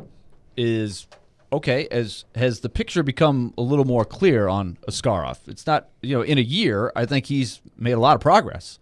Right? Last year it was like, okay, real talented, let's see. But he keeps doing it. And so it's like, I don't know if I'm saying he's a sure thing, he's ready to take the reins, whatever, but he keeps moving along the path of development, right? He's not giving you any reason to think he's not going to be a really good goalie. And that's also something they can consider is you could keep them both for a while. He could back up for a year or two and still continue to grow, in my opinion, and get closer to the age of when ideally a guy could take over a starter's job. But this is all part of the process. So anytime somebody says, trade Saros for this, okay, well, tell me what you have in mind. Who are we talking about here? And how often are game-changing elite forwards like that available on the market? Not often. You got to draft them. It's like a quarterback. How many elite quarterbacks do you see just floating around on the market? Not a lot, because once you get him, you're not letting him go. Right. So let's give you maybe the biggest swing that they took years ago, and that was they had Seth Jones. It was a unique set of circumstances because Seth Jones was a big-time talent, super young, but they also had Roman Josi, Matthias Ekholm, Ryan Ellis, Shea Weber. And it was like, okay, we got a lot of this, and we don't have the number one center. So they shopped Seth Jones around and said, can we get one? The first guy they really tried to go after, Leon Draisaitl. And the Oilers were like, And this was before Draisaitl really blossomed, but he was on the verge, and they're like, no thanks. We're going to keep Leon. Even though the Oilers had all of these, they had Ryan Nugent-Hopkins, they had Draisaitl, they had McDavid, they had this huge stable, Taylor Hall. Like, they didn't have any defensemen. So it kind of made sense. But the Oilers said, no, we think Draisaitl's that special that we're not going to do it. So who did the Predators end up getting? Ryan Johansson, who the Blue Jackets were saying, okay, we love Seth Jones. Can we part with Johansson? And the answer was ultimately yes. And the Predators, they didn't get Draisaitl, right? But they got a good number one center. But as we know, with Joey, there were great moments. There was a pretty good stretch there where he was a one center. Maybe not the best one center, but at his best, he could hang with the number one centers, but then it dropped off. And even Seth Jones has not turned into a superstar. He's been a really good player. Now he's in purgatory with the Blackhawks. He's got an untradeable contract. He's getting rich. He's getting huge money, but nobody will trade for that salary. So to me, that's a really interesting, you got to give up something to get something. That, to me, is what the Saros deal would have to be. But who is that guy? Who is the Johansson, or who are the people that you would actually consider? It's a small list. Because people aren't trading those kind of players, right? Not at the deadline. You trade for UC Saros to make a push for the cup. Are you making a push for the cup if you trade for Saros and then in exchange trade your number one center? No. Probably not. Probably not. So is the summer when you would take one more swing at this before you decide to extend UC Saros? So it may not happen at the deadline. That's another element to this. That's what I think it would have to be, to get something worthwhile in return for UC Saros, because Bear Trotz has already said, I'm not overly interested in draft picks, especially if that's going to be for a cup contending team that's picking in the low 20s. No, I would something surefire in return. So I don't think that you're going to get someone who's willing to buy at that price at the deadline. I think it would have to come at least after the season. Chuck Texan says, guys, we need true speed. Our veterans aren't fast, and you are not fast either. Okay. You've got to be able to get to the boards quick and break away quick. Speed is today's league, and we don't have enough of it. They could use some more wheels. No, I agree with that, especially the way Andrew Burnett wants to play. I think they could use a few more speedsters. And that is something that you probably can't change overnight, but I agree with the premise. And I do think that is something they will value going forward. But remember, it's not just like you talk about wide receivers all the time. It's not the guy that just runs a 4-3. Yeah. It's the guy who plays fast, right? Who runs the routes correctly, who plays faster than his 40 time. Like the way you move the puck up the ice, that helps your team play fast, even if you're not the fastest skater. Like Ryan O'Reilly plays fast. He's not a fast skater at all. Like that's true, but there's a blend. But it doesn't hurt to have a couple burners out there that push the defense back, right? And I do think they are playing faster than they were last year. Oh, no, there's no doubt. But you still are not the speediest team and can get outskated by the speedier teams out there. Agreed. Terry in Clarksville texts in about the Chad Brinker sit-down on the Official Titans podcast. Says, after listening to Chad Brinker, everything that you've said, everything that Jared has said, I believe that Chad is running the organization and Rand is the personnel guy. Thoughts?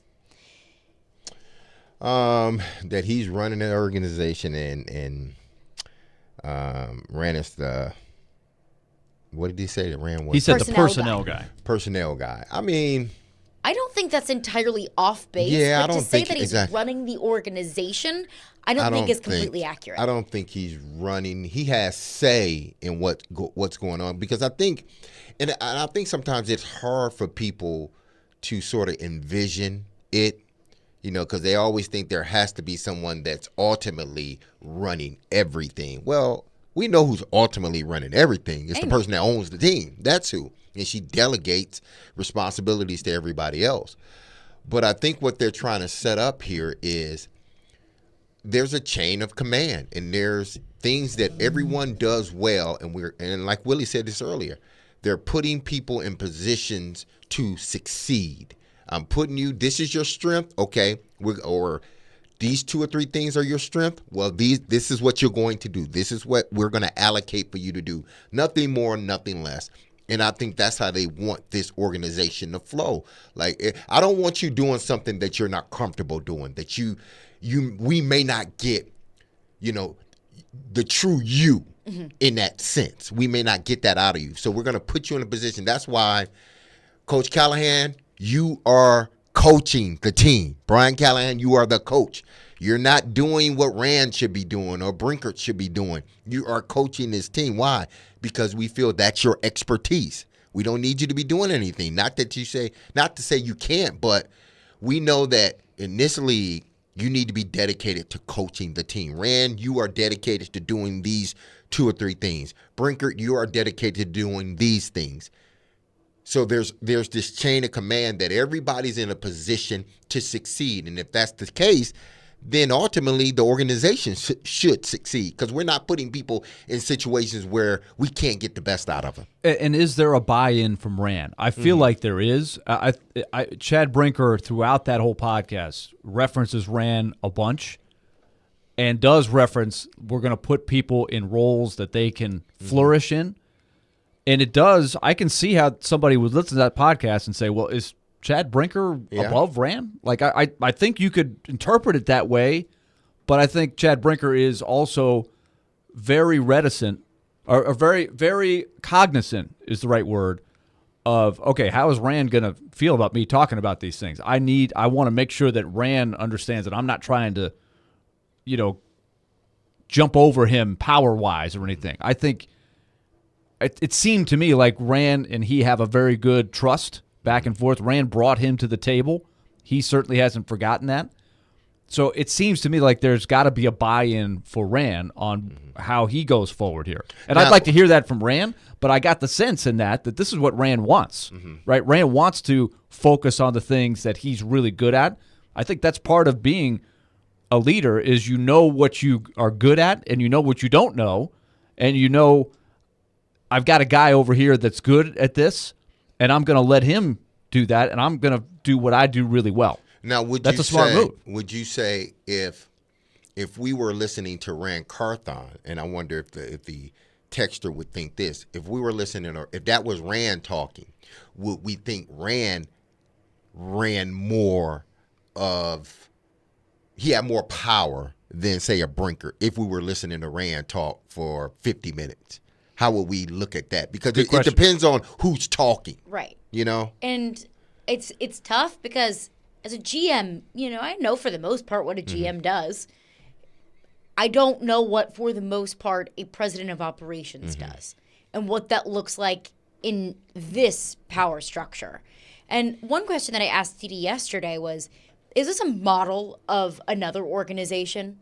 Because I look at maybe the trio or group of 4 people in San Francisco, at least a couple of years ago. John Lynch was the general manager. Kyle Shanahan had a lot of say in personnel, if not final say. And then there was Adam Peters and Rand Carthon. So if it was, okay, and this, I'm just using this as an example. I'm not saying that this is what I for sure know or what I interpret this power structure as, but okay, Chad Brinker is the Adam Peters and Rand is the John Lynch. I could say, okay, I got it. I can kind of mimic the role and place certain job duties of, you're responsible for this, you're responsible for this. I don't know where the line stops of, this is Chad Brinker's job, this is Rand's job. How are those lines blurred? Is that truly a collaboration? Because you could say, okay, well, Chad Brinker's job is operations. Rand's job is personnel and coaching staff and traditional GM duties. Where does that stop? Where does that end? And if you're both communicating and reporting directly to Amy Adams Strunk, I think you're equally as important. Well, look at the model of San Fran, and I just pulled San Fran's up like 2 segments ago. Their executive vice president of football operations and president of the 49ers enterprise is a guy named Parag. I can't pronounce his last name. So in his bio, it says on the football side, Parag continued to be alone respected. So he has multiple duties. Like they credit him with being a part of building the team that they have now. Guys like Javon Hargrave, Kyle Juszczyk, and George Kittle, Deebo Samuel, Fred Warner, guys like that, Trent Williams. They credit him to being a part, having a hand or a big hand in getting those guys there for the 49ers. Then if you look at, who else falls along that chain of command, so to speak? Well, you have, obviously you got John Lynch, and then right under John Lynch is Prague. I can't pronounce his last name. But then as you start to go down, you have other guys that are presidents and chief of people, like all kinds officers. of it's just people. Different titles. Yeah.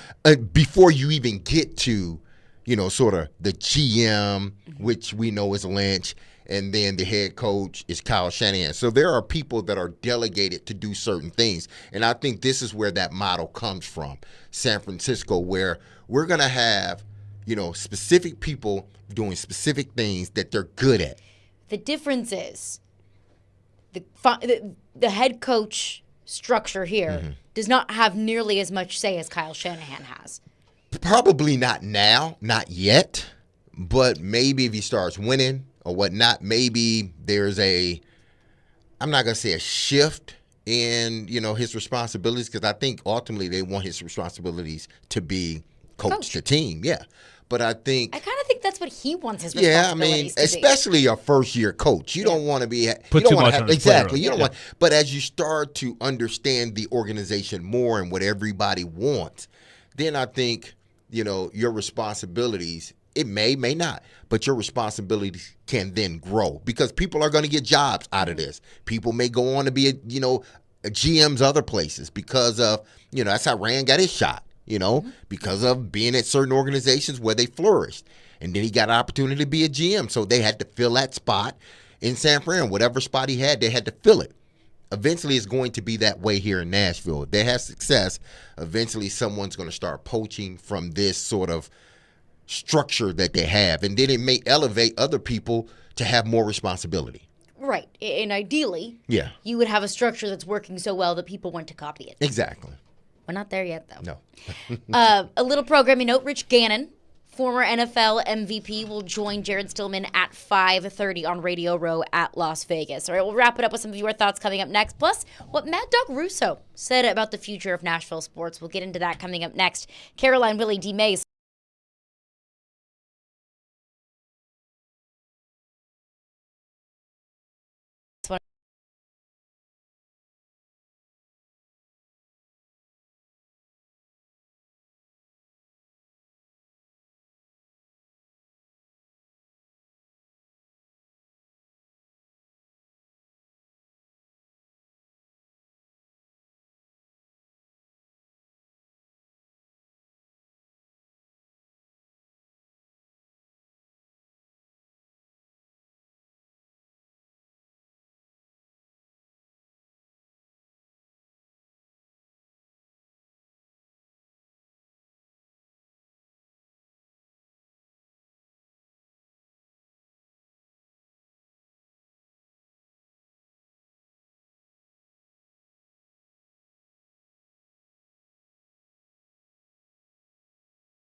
Here's two things about baseball that you like if you build the right stadium.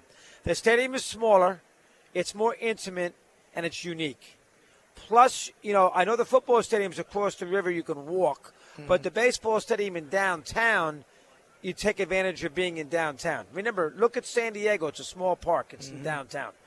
You like the baseball stadium. Not all of them are like that, but Minnesota's downtown, San Diego's downtown, San Francisco's kind of downtown. I'm trying to think. Baltimore is downtown. You want the stadium, 35,000 seats, small, and you want that thing in downtown. If you're telling me right now, Jared, that you don't think that Nashville is going to do that for a prospective owner thing, I'm not too sure if it's worthwhile. And then if you're telling me that even if baseball said, okay, fine, we'll build the facility, where can you give it to me downtown? And you say, fine, we don't have anything downtown. We'll give you land 25 miles away, but we have nothing downtown. Why would baseball be attracted to that? I wouldn't be if I was a commissioner to put a ball club 25 miles out of town. I wouldn't be attracted to that. That was Chris from Mad Dog Russo on with Jared Stillman yesterday. If you didn't get an opportunity to listen to it, it was a great interview. And they talked a lot about the future of Major League Baseball in Nashville. And I know that's been a widely debated topic over the last couple of years. If you get a team who's going to pay for it, where does the stadium go? And there you heard Mad Dog Russo saying, if you put it in a suburb, it's not going to work. It's got to be downtown. And honestly, that was pretty good Russo right there. Yeah. I like that. I thought that was him for a second. What? No. Transported you for a second. That's what he had to say there about the future in Nashville and stadium. I mean, you would love for it to be downtown. That's the allure of Nashville, isn't it? But is it going realistically? Are they going to put it downtown? More than likely not. Because where do you put it downtown? That's the problem. Like they're buying up all space. I mean, Oracle just bought up space on the other side. I mean, they're buying it up like it's candy. The minute something comes available, they're buying these big tracts of land. So where does baseball fit? If you're going to do baseball, you should have done it 10, 15 years ago if you wanted to get it within the city, like downtown. Now, it could survive. Maybe not a 25-mile radius outside of Nashville, because that may be too far. But the Atlanta Braves model. Yeah, I mean, okay, if you put it somewhere in Franklin, it's Clarksville too far. That's getting a little ways out. It's getting too far out. So it's like if it's not within, because traffic is starting to get bad too, because the infrastructure is not there to hold all these cars once they get on the highway. I don't think you ever. This is just me. I don't think you ever get baseball unless the minor league team moves out of the city and you take over the spot that they have and you redo that stadium. And we love our friends at the There'd be a lot that goes into that. Exactly, right? absolutely. If you're asking me, it's a stretch. It's a dilemma right now because there is a lot that suggests our city would be ready for it in a vacuum, but with all that we have going on, I thought it was a good conversation there. The one area is the metal plant, right? That's right next to the football stadium. The junkyard. But then it looks like a junkyard. It's actually TSU. a viable business, a very valuable piece of land. That would be where you could do it. But it's going to cost you so much money to survey There's that also land. They have gone down that road many times to see what was going on, and it just the answer it seems to be the same every time. But that would be the one spot. What you saying, Nick? I think there's more land out towards TSU's agricultural center. They have like some wetland out there. I was reading on that article I sent you on the group chat. That's potential land they're looking at. Now, could that be a possibility? Maybe. Depends on TSU's financial side of things. I know they had some news recently about their board of trustees that they're letting go of some regards. So they need to build more. There's some financial issues going on there. Maybe that could result in selling some land. Maybe I don't know. That's just my thought. It's not a bad thought at all. That's going to do it for us today. We will be back tomorrow at 11 a.m. Stillman and Company live from Radio Row is at the Super Bowl coming up next. Rich Gannon at 5:30. Be love and love on your people. Peace.